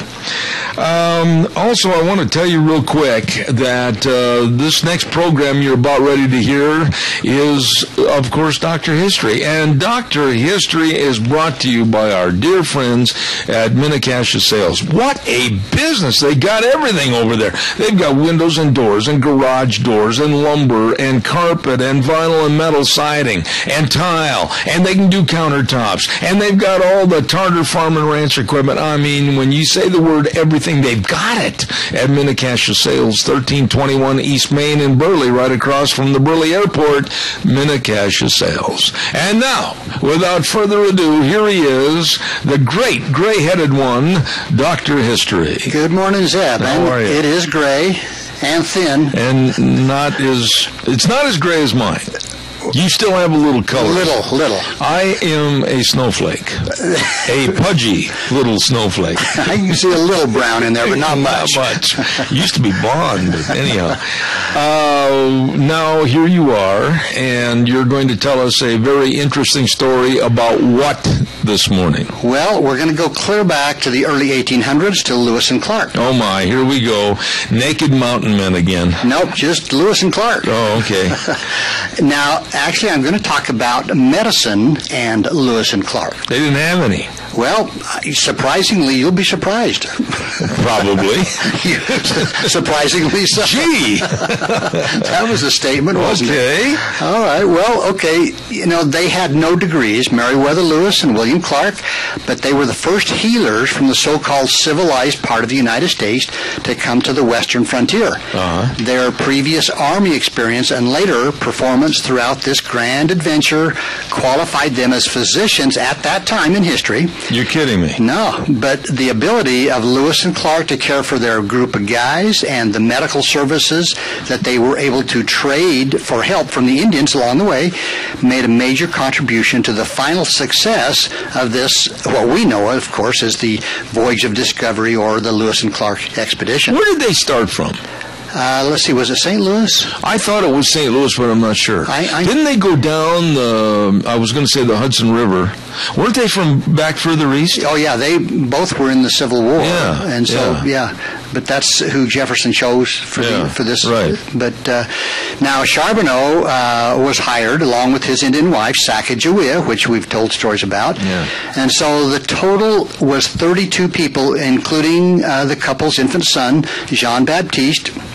And they actually nicknamed him Pompey. Why? That's a good question. I have no idea. Pompey. Why would you all of a sudden look at a little one and say, well, let's call him Pompey? Yeah, but and that's a fascinating story about him. And I told that a while back. I may need to tell his story again one of these days about Jean-Baptiste Charbonneau. Right. So anyway. Known as Pompey. Known as Pompey. Well, President Jefferson instructed the two captains to get the best medical care possible to the men in their charge and to the Indians along the way. Now, questioned, you might come up why Jefferson did not send a professionally trained physician along the way. Yeah. Well, at that time, Jefferson and a lot of others were skeptical of the value of a physician. The standard of medical care was at best poor. Yeah, it was kind of like if you get bit by a snake, you're going to die. Yeah, just goodbye, you know. Yeah. But at one point, while traveling down the Ohio River, Lewis met a Dr. William Patterson, who seemed eager to go, but he didn't show up at the time he was supposed to go, and it was probably just as well because Patterson had a reputation of being constantly drunk. That does not bode well when you're sitting as a patient in his office. No, it could be a little shaky hand. Pass me the penicillin. Yeah, so now another medical historian said that the two captains gave their men better personal attention that was actually rendered during the Revolutionary War from the doctors there. Really? They, and I'll go on here. They didn't do much during the Revolutionary War, did they? No, a lot of cutting off of limbs and, no anesthesia or anesthetic. Yeah. But anyway, both Lewis and Clark gained practical medical experience as Army officers. In colonial times, officers were responsible for the health of their men. So commissioned officers learned to vaccinate for smallpox. They were familiar with minor injuries. They did know the vaccine? They did, for smallpox. But jaundice, malaria, diarrhea, other conditions. They had Pepto-Bismol for that. They did. Yeah. Something. But some, like Lewis, also had a working knowledge of herbs. Herbal treatment. Really? And actually, his medical instructor was his mother. She was actually an herbalist and quite actually famous in her area. Go chew the bark. Yeah, and which is actually true. Yeah. So, but she grew her own medicines and was able to identify and use wild plants. Lucy taught her son this. I bet they didn't chew on poison ivy. Well, I don't know. Maybe it worked for something. But she taught her son the craft. She prepared and ministered to family, neighbors, everybody. So anyway, President Jefferson arranged also and paid for Meriwether Lewis to spend time in Philadelphia studying medicine, and the young captain was tutored by a guy by the name of Dr. Benjamin Rush. Now, during the Revolutionary War, he served as a military surgeon, and as a military physician, he was ahead of his time in many ways. He was a proponent of vaccination for smallpox. He also proposed a diet rich in vegetables to prevent scurvy, which and also abstinence from alcohol, cleanliness in the Army camp. So, like I say, he was doing things that were way ahead of his time. Wow. How did they know that, veggies for scurvy? You know, I don't know how they came upon that, but this Dr. Rush firmly believed in it. I see. So Dr. Rush really had no medical peer in his day, and was probably the best choice Jefferson could have made to advise the expedition on how to protect against illness and actually what drugs and instruments to take into the wilds. Right. So the good doctor suggested that the explorers, when they were fatigued, they should rest and take fluids. Now, I'm going to get into something just a little bit rough here before breakfast. Okay, it's before lunch. Now, I know a lot of you, like yourself, get up late, but it's coming lunch. Could you turn your microphone up, tip it up just a little bit? There you go. Now would be a great time, before you spoil everybody's appetite, for me to do a commercial break. This would be good. This is going to be good. Yeah, I can imagine. Don't forget our friends at Mini-Cash Sales, 1321 East Main in Burley, and they bring you Dr. History. Yes, sirree, Zach and Joanne, the whole crew. They've got wonderful people working with them and for them, and they can talk to you about doors, garage doors. They put a brand new back door on my house. Wonderful, wonderful people to work with. And they've also got carpet layers, and they can take care of your countertops. And then, like I keep telling you, they've got the Tartar Farm and Ranch equipment, and that's just second to none. That is exceptionally good equipment.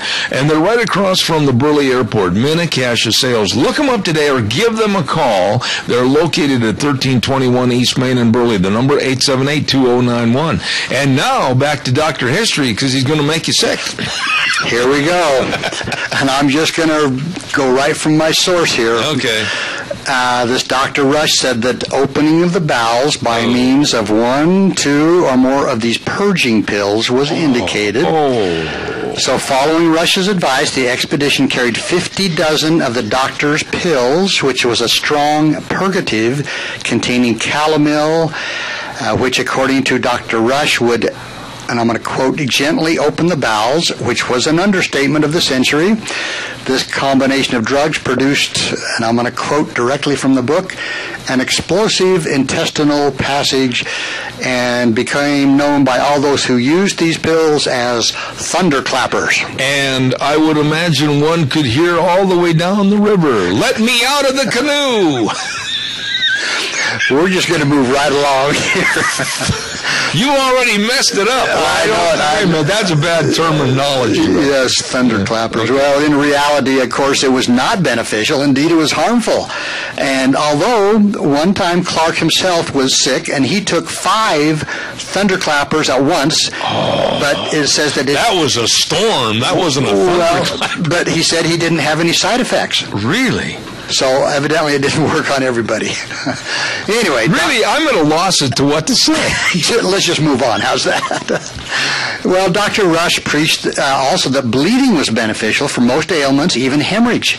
Now, if you think about it, in some cases, bleeding stopped when the blood volume and the pressure became so low. In other words, they didn't have enough blood to keep bleeding, and they were basically in shock.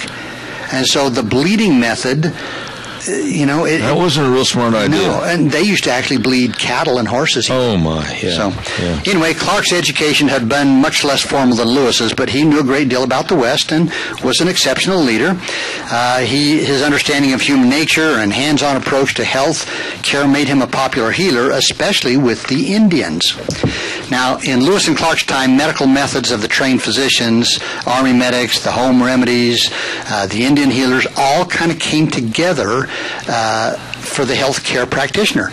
So by the time the expedition started up the Missouri, the 2 captains were prepared to treat most of the common medical conditions of the frontier. Yeah. But like I say, it was just kind of a combination that it was a good combination, really. Yeah, but I mean, you wouldn't want to be going in to meet the Indians in their teepee and have the results of a thunderclap.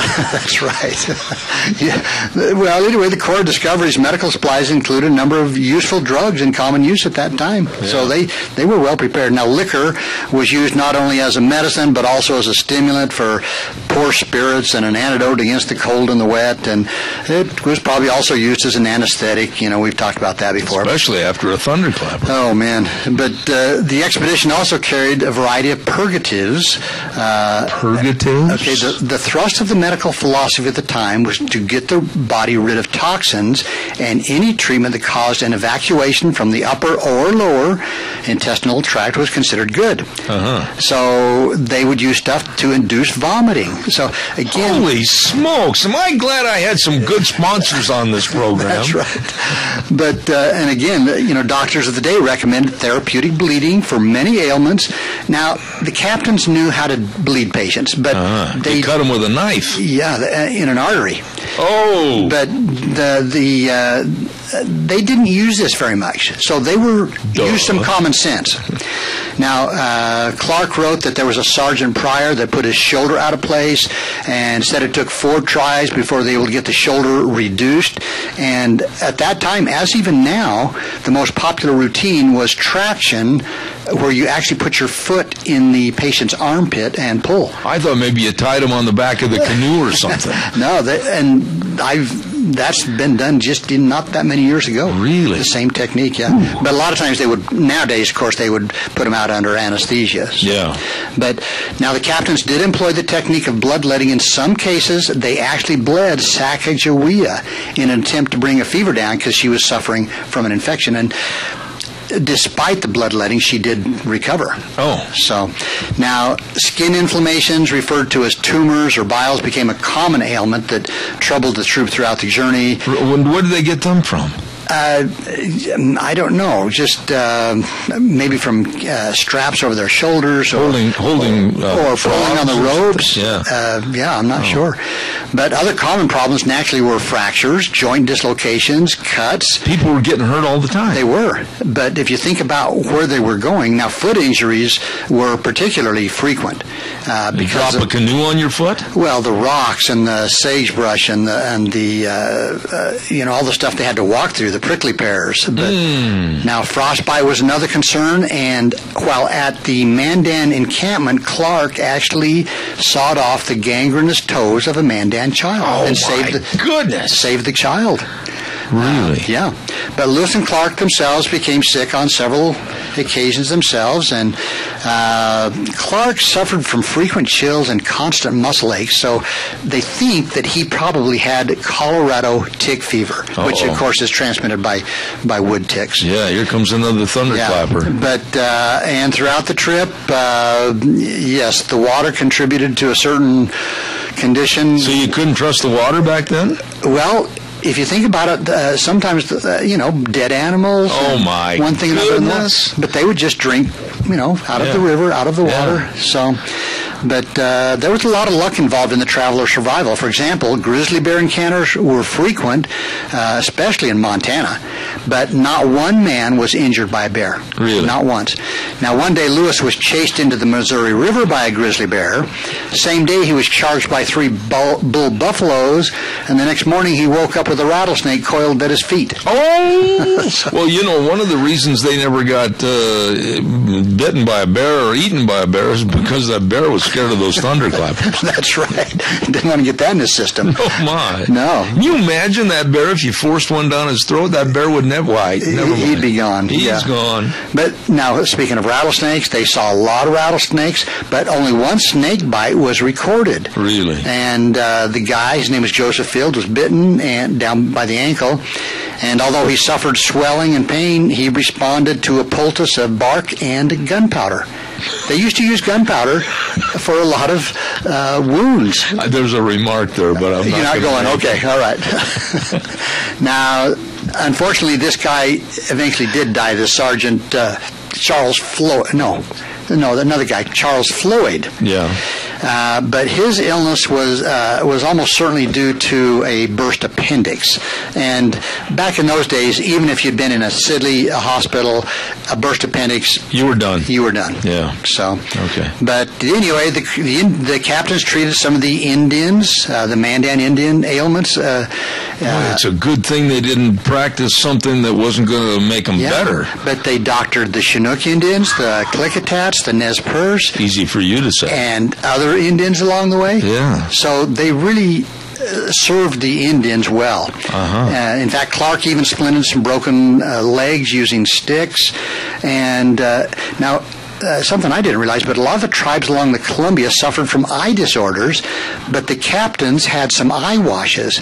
And the only treatment... Kind of like pink eye or something? Well, they think it was like from the sand or from wind blowing or whatever. Oh, imagine that, the wind on the Columbia. Yeah. That's hard to believe. Right.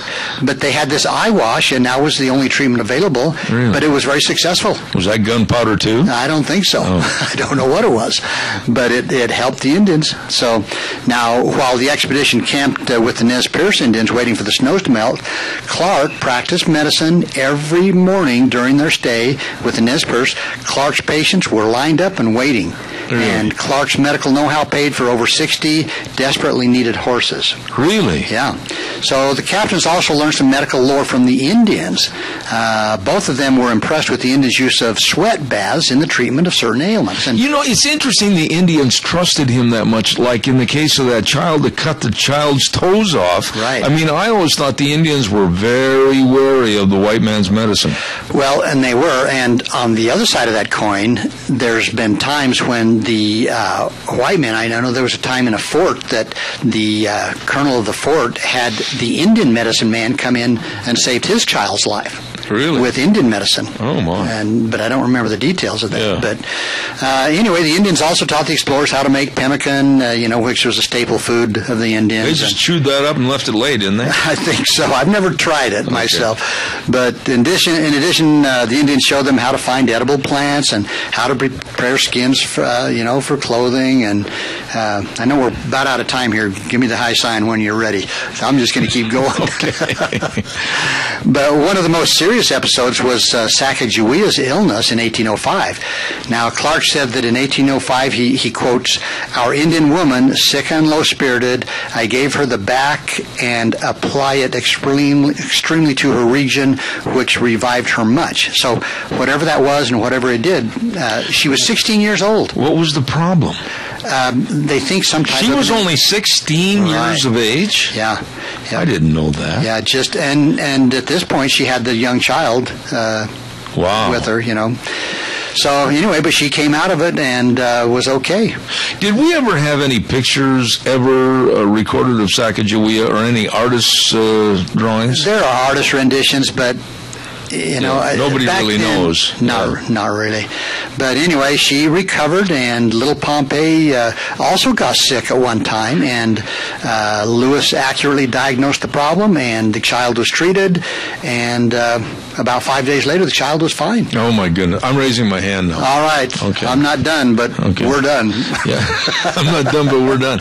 But I think the gist of the whole thing is Lewis and Clark, and you said it was Meriwether Lewis that was the doctor, or was it it was Clark? Lewis. Oh. I'm not sure how you said that. That had all the doctoring skills. Let's see. Who was It's your story. He's got to reread his notes here. No. I didn't mean to ask you any tough questions. You got a 50% chance of getting it right. They look... Lewis. Lewis, all right. Thank you very much. But one final sentence. They were the physicians in the true sense of the word. There you go. Why is your face red? Because I'm embarrassed. Enjoyed it. Well, we got to finish the story, though. We'll have to go further on this the next time. Yeah. Okay. We can do that. And, of course, Mini-Cash Sales at 1321 East Main in Burley, sponsoring Dr. History right across from the Burley Airport. They've got everything over there, carpet, vinyl, and metal siding, garage doors, windows, everything, and the people to put them in. And Zach and Joanne and the rest of the crew, super good folks with Tartar Farm and Ranch equipment. It's all there at Mini-Cash Sales, 1321 East Main in Burley, 878-2091. Whew, Dr. History, I got to do a couple of quick commercials, and I will say goodbye to you for the day. I also want to mention that, on Thursdays we've got a segment called Cache County School Days, and we want to say thank you very much to A Child's World at 1308 Overland in Burley. And right now, don't forget, they've got all the spring clothing in there, and they've got all the baby material, They've got everything, the games, the puzzles, everything. It's a family store. Really, really nice store. Family, all people should go into A Child's World at 1308 Overland in Burley. And don't forget, too, the Ambulatory Surgery Center at 1344 Highland in Burley. Number to call, 677-8888. 677-8888. And let them save you a lot of money on colonoscopies, eye surgeries, knee procedures, etc. at Ambulatory Surgery Center on Highland in Burley. Both of those great sponsors bringing you School Days in Cache County.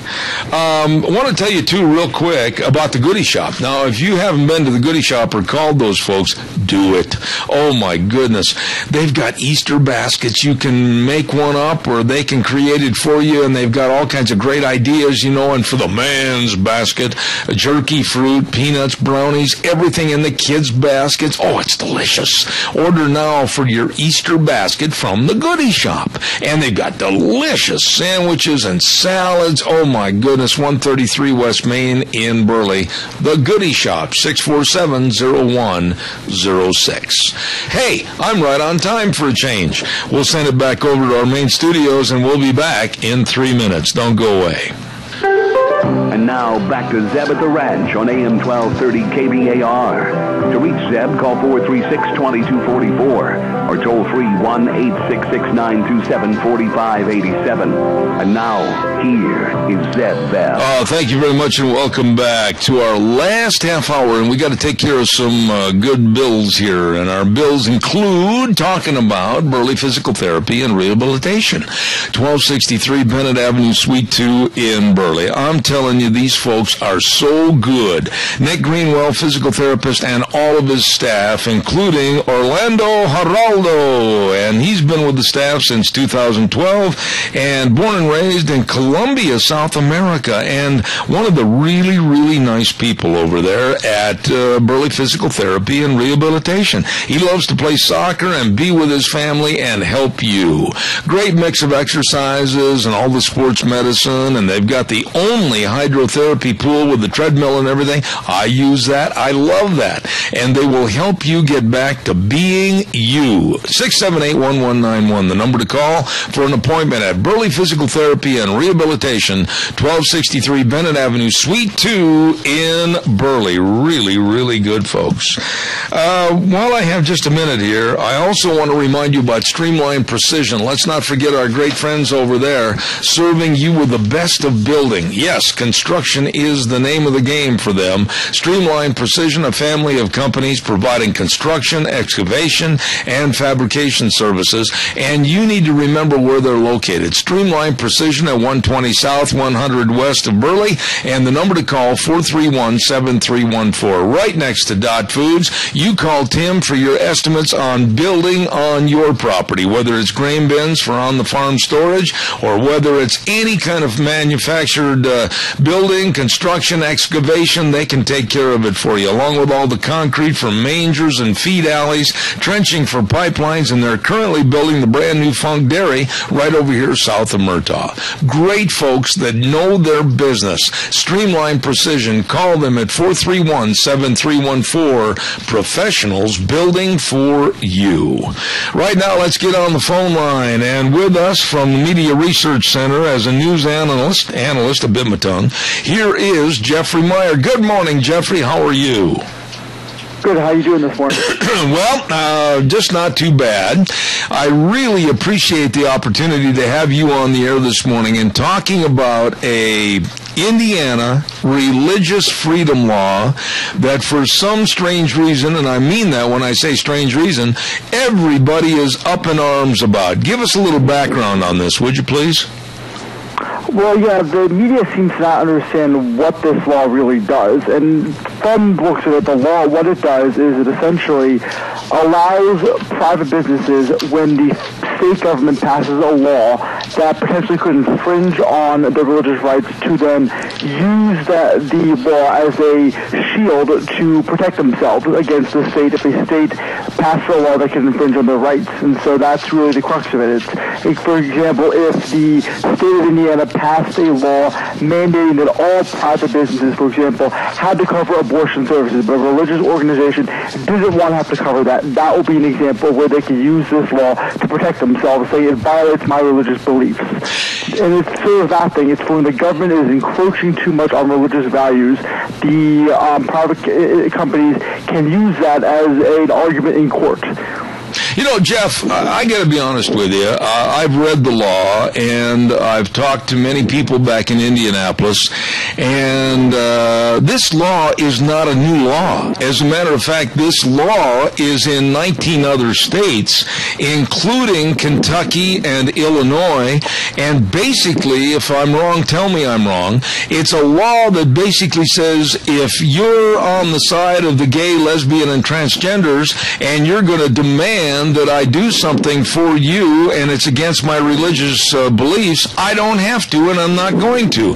Basically, I think it protects everybody. They can go to somebody that wants to work with them, and I can still remain and retain my religious freedom. Well, exactly, and I think part of the issue is when the courts have heard a lot of these cases, the courts have been very clear that when it comes to, for example, private individuals, in dealing with other private individuals, not the state, that the Religious Freedom Restoration Act doesn't necessarily cover them. And so there's been some confusion about whether or not, for example, it's not a sword, it is a shield. So it allows for an argument to be made in court. You still have to make your case in court that your religious values are being infringed upon, but it gives you that legal opportunity to have your day in court, essentially. It's giving you that protection to do so. You know, Jeff, one of the biggest and dumbest statements I ever heard in my life or read about was in your story that was a quote about Adriana Diaz, I believe it was, on CBS this morning. And she said that we don't know what restaurants or what stores we can go into and not be turned away and have to suffer. The reason that is such a backward and outright stupid statement is nobody's going to ask their sexuality or anything else when they go into a restaurant. I mean, to have this blown out of proportion like this is obscene. Well, absolutely. I think the media, they have made this claim that anyone, for any reason, can use a religious exemption to opt out of these laws. In fact, that's not the case. Courts are not going to likely rule that a regular business, for example, just a restaurant, is going to allow that. But, for example, if it's a baker, performing a wedding, baking a cake for a wedding, that's different than just, your everyday restaurant. For example, a franchise-owned McDonald's probably would not be able to get away with saying, we're not going to allow gay people in here. That just wouldn't happen. The courts would not allow that. And I don't think anyone to say that's going to happen. Businesses are not doing that. It's been a few isolated instances where a business doesn't want to have to bake a wedding cake for a gay wedding or photograph a gay wedding, which is far and beyond different from not serving gay customers at all. That's not the same thing at all. And they're equating the two, and the media haven't explained that distinction. And there is a distinction. I'd like you to comment a little bit on what I call him the largemouth bass of the repulsive people, and that's Al Sharpton. Now, he's weighing in on this thing, and he's basically turning it into a racist and bigoted type act. What are your thoughts about Al Sharpton? I still don't know how NBC can have him on their air, given his, legal troubles, his, I think his activist problems, and that he spews very extreme rhetoric, and I think most people would agree with that. And, the network seems to be okay with that. And you have, people at NBC News will justify it by saying, well, he's just on MSNBC, he's a commentator, he doesn't reflect on our news brand. But he appears on their news brand now. He's been a panelist on NBC's Meet the Press in the past. So they're obviously accepting of his agenda and accepting of his, far left-wing views, and the network doesn't seem to really care about that whatsoever. We have gone so far to the left in this country. I was absolutely sickened that even reporters and writers for USA Today, the headlines on the front page of their sports section were condemnation against the city of Indianapolis for having the Final Four there, and saying stupid things like, well, if it wasn't so late, we'd find another city and get more motel accommodations, and we wouldn't celebrate the Final Four in Indianapolis. This is lunacy. And what it's doing is we're all supposed to pick up the banner for the liberal left, and I won't do it. Well, what's funny is the liberals in this instance are really jumping on the bandwagon when it comes to the media. They seem to be very much in believing that when businesses like Apple and Angie List are involved in it, it's okay, we should promote these businesses. But, for example, last year when the CEO of Mozilla, when it was found out that he donated some money to a traditional marriage bill in California, the media was so outraged. How dare a businessman do something like this? So when it fits their agenda, the media is happy to promote people like Apple's Tim Cook and the NCAA criticizing something like this. But when it's on the other flip, they're very quick to disavow any business involvement in any kind of legislation. So it's really an amazing kind of feat here that the media is so quick to do this. You just summed up, I think, what the whole problem is, Jeff, and you did it very succinctly. Diversity from the liberal left stops. It ends when we don't follow their agenda. We have lost our right to our agenda. We have lost our right to our freedoms of speech and our morality, and diversity ends when we don't follow their absolutely vile agenda. Would you agree with that? I would say the media is very quick to promote one side issue. In this case, they were overwhelmingly against this Indiana law in the coverage and the people they would quote in the sound bites and the promotion of people opposing the law. It was clearly an overwhelmingly designed tactic to bring down this Indiana law. I mean, other than Mike Pence, the networks barely brought on anyone that was supportive of the law. They found one or two people to come out and say they supported the law, but overwhelmingly was promoting this condemnation from the left, and had the left is so outraged by this, and they seem to have no reservations about doing this whatsoever. What do you think, Mike, or pardon me, Jeff, that after you've done the research for this story and you've looked at it and you've studied it, is there an answer, or is it going to boil down to the left demanding a repealing of this law?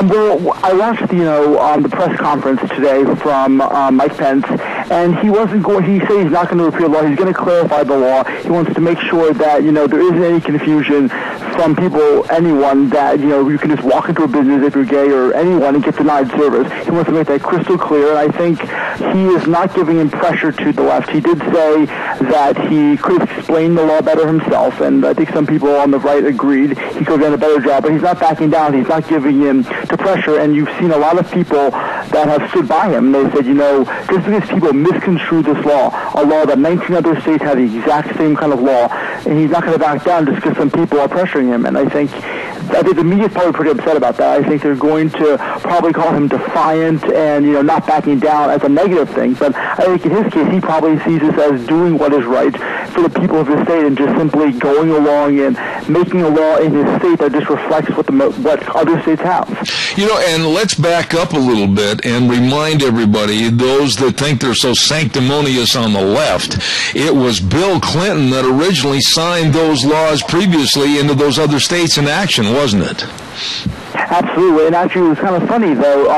Last night on Fox Business, Doug Schoen, who's a former Clinton advisor, came out and said, though, that, Bill Clinton didn't really support the Religious Freedom Restoration Act. He only did it because what he called of electoral practicality. Essentially, he scammed the American public, and no one's saying that he did sign this, but now some Democrats are saying, well, he didn't really mean that. He just had to do it, kind of like when President Obama, was originally against gay marriage, and now he's for it. People are saying, well, he didn't really oppose gay marriage. He just had to do it to, placate the American people.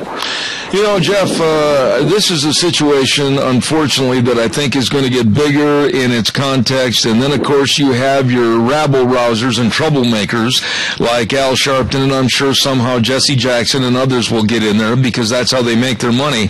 But really, when it comes down to it on the other side, I think basically Christians want the right to refuse to be a part of something that biblically and religiously is not part of their mantra. I agree with them, and if I were in their shoes, whether it's the case of a bakery store owner, a photographer, whatever, I would like the right to refuse based on my religious grounds. Isn't that the way it should be? I agree. I think, it's easy for the left to vilify Christians, but, for example, if the situation were involving a kosher deli, would somebody demand that a kosher deli serve them a pork sandwich? I don't think so. That would never be allowed, but because I think it's, in this case, with because the issue was with Christians and Christian bakers, it's easy to vilify them. But I think most people think that when it comes to issues like protecting religious values. Obviously, you can't just have a blanket policy, no gay people, no transgender people. That wouldn't be allowed. But when it comes to something that's truly an infringement upon your religion, I think most people say that we should protect religious rights. At the same time, we shouldn't be just discriminating against people either, and this law doesn't do that. Absolutely. Jeff, I appreciate it. News analyst for Media Research Center, Jeffrey Meyer. Thank you, sir, and I'll look forward to having you back on in the future. Absolutely. Thank you very much. Thank you, sir. I get so upset at the insane allegations by the liberal left. I mean, this one here by Adriana Diaz of CBS News this morning, making a statement along with a person that was on her program, Angie Alexander. We fret that we don't know what restaurants or what stores we can go into and not be turned away and have to suffer. That is one of the most embarrassingly dumb statements I have ever heard in my life, because it's not going to ever happen that way. It's not ever going to be discriminated against anybody that way. And why they would come out with these absolutely insane and dumb statements, it's beyond me. Calls are welcome, 436-2244, 1-866-927-4587. But that's the left. Insane and dumb. Time for the weather forecast, and it's brought to you by Scarrows Meats, 331 North Road, Jerome, and they sell taste one bite at a time. Give them a call at 324-7657. They've got a special going on right now, a $300 tax return meat package. It's delicious. You get beef, you get pork, you get chicken, you get cheese. Oh my goodness, it's absolutely outstanding. Give them a call, find out more about it. 324-7657. Scarrows Meats, selling taste one bite at a time. Here's Michael Rogers' weather. Hello everyone, Michael Rogers is up at the ranch. Pop quiz, hot shot. What's the number one thing people hate when it comes to weather in the Magic Valley of South Central Idaho? You've got 2 seconds. 1, 2. Correct answer? The wind. They really do hate it. You got a wind advisory today all the way to 9 o'clock tonight. So there's a wind gust up to possibly 45 miles an hour. That's what I know because I've lived there for so long. That's what weather people do and how you do the job correctly. You find out what people don't like. You tell them what they don't like about it so they know ahead of time. That's real simple. Sunny all day today. Sunny tomorrow. Temperatures as far as like high for today. 68. Have a great day. Enjoy the weather. It's the only weather you've got. All right, Michael, thank you very much. Brought to you by Scarrows Meats. Don Scarrow and the rest of the crew. Again, that tax return meat package, $300, gets you beef, pork, chicken, cheese. It's delicious. 331 North Road, Jerome, 324-7657, the number. They sell taste one bite at a time. Oh, my. Got some time for you to give me a call at 436-2244, 1-866-927-4587, as we kind of come to the tail end of the program, and your thoughts are welcome. And while I have just a second here, I want to remind everybody about the bookstore and office supply at 515 5th Street over in Rupert. Becky and the rest of the crew, it's spring cleanup time, and I'll tell you what, the bookstore has got a great big sale going on. They've got 20% off on all their clothing, 45% off on their books, 30% off on home decor items, and they've got the most delicious fudge you've ever had in your life. Delicious. Different flavors, peanut brittle. Oh, my goodness. The bookstore and office supply, 515 5th Street in Rupert. You stop over and see those good folks today. All right, give us a call, 436-2244, 1-866-927-4587. Let me kind of give you a quick rundown while I'm waiting for your calls. Tomorrow on the program, April 1. Here it is already, April 1 tomorrow. Oh, the spring has gone fast. We're going to have the open forum from 8:06 to 9 o'clock where you can call in and voice your opinions. Then, of course, at 9:06, we've got Indianapolis author and businessman Dave Bego, and we're going to be talking to him about what's going on back there with the what they call discrimination law. It's not at all. And then at 9:30, we're going to visit with Thomas. Really a nice man. Thomas and his partners, of course, owners of Denny's, and they not only have a great success in the Denny's in Burley, and now they've got another one in Twin Falls on Pole Line Road with a grand opening set for Thursday. And by the way, that leads me right in. I might as well tell you about this. The big grand opening at 291 Pole Line Road is going to be on Thursday at Denny's Restaurant, and they're going to have all kinds of fun and festivities going on over there. They're going to have a drawing for a free meal every hour through the day, and 20% off on meals 9 to 11, and a ribbon cutting with the Chamber of Commerce at 10 a.m. All of this and more at 291 Pole Line Road in Twin Falls. Great place to go eat. Denny's Restaurant. Don't miss it. Going to be a lot of fun. He's going to be on with us at 9:30, and then we're going to have Dan Gaynor coming on the air. And there is, and this is so sick and perverted, but there is, by the Disney Corporation, of all people, they're planning on making a television show called Family of the Year, and it's going to be about a guy based on a life of a very bigoted activist by the name of Dan Savage, who is absolutely one of the most foul-mouthed individuals you ever heard in your life, and they're going to make a TV show about this guy. This is going to be pathetic, and Dan Gaynor is going to be on the program talking about that tomorrow, so don't miss that.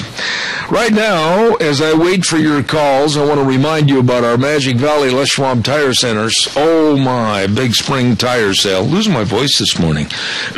Ever since the trees and the grass and everything else gets kind of budding out and going for spring, look out, hay fever time.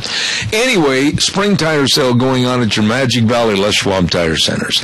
Let's talk a little bit about the best tire value promise in the industry, and you get free with every passenger car tire and light truck tire purchase, peace of mind tire protection, and lifetime tire and mileage care.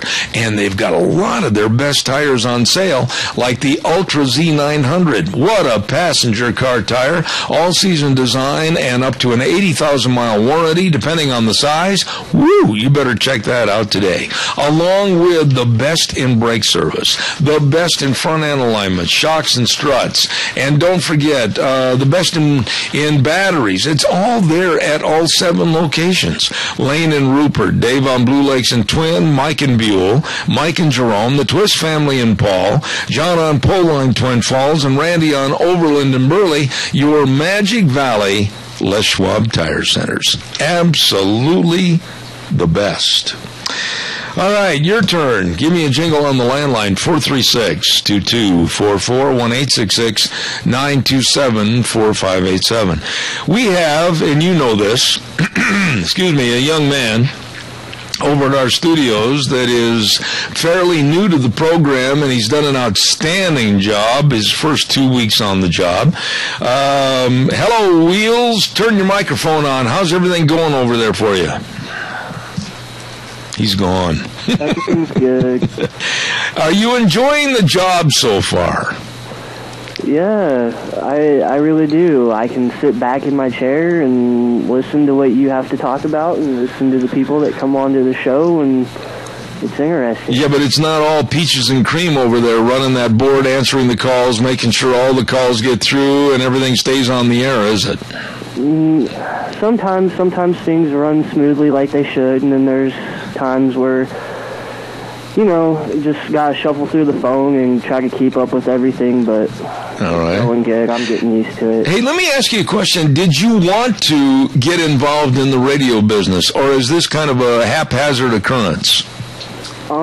Actually, right now, I actually don't mind it. It's fun getting on the radio and talking and everything. I don't feel so lonely in my studio. Okay, well, I just want to compliment you. You're doing a really good job over there, and I know it's not an easy problem or program to run the board for, because you got to really be on your toes and everything, but you're doing a really good job. Well, thank you. I appreciate it. All right. Wheels, I tell you what, I've got to leave, and I've got to go to an appointment, so I'm going to ask you a favor if we could play a little song going up to the news. Once again, I want to remind everybody that we'll be back here tomorrow morning at 8:06. Zeb at the Ranch right here on K-Bar, 12:30 a.m., and then streaming live and direct all over the universe on the internet, zebbell.com, and push the audio button and you can listen, and you can also watch us on camera. We've got cameras mounted right here in the studio, so you can watch and listen both. Zeb Bell, Zeb at the Ranch, right on the internet. So, Wheels, thank you much for all your help. If you'd play a little music, we'll take it out of here for today, and we'll talk to everybody tomorrow morning at 8:06. The way things were are the way things ought to be. God bless you and your family.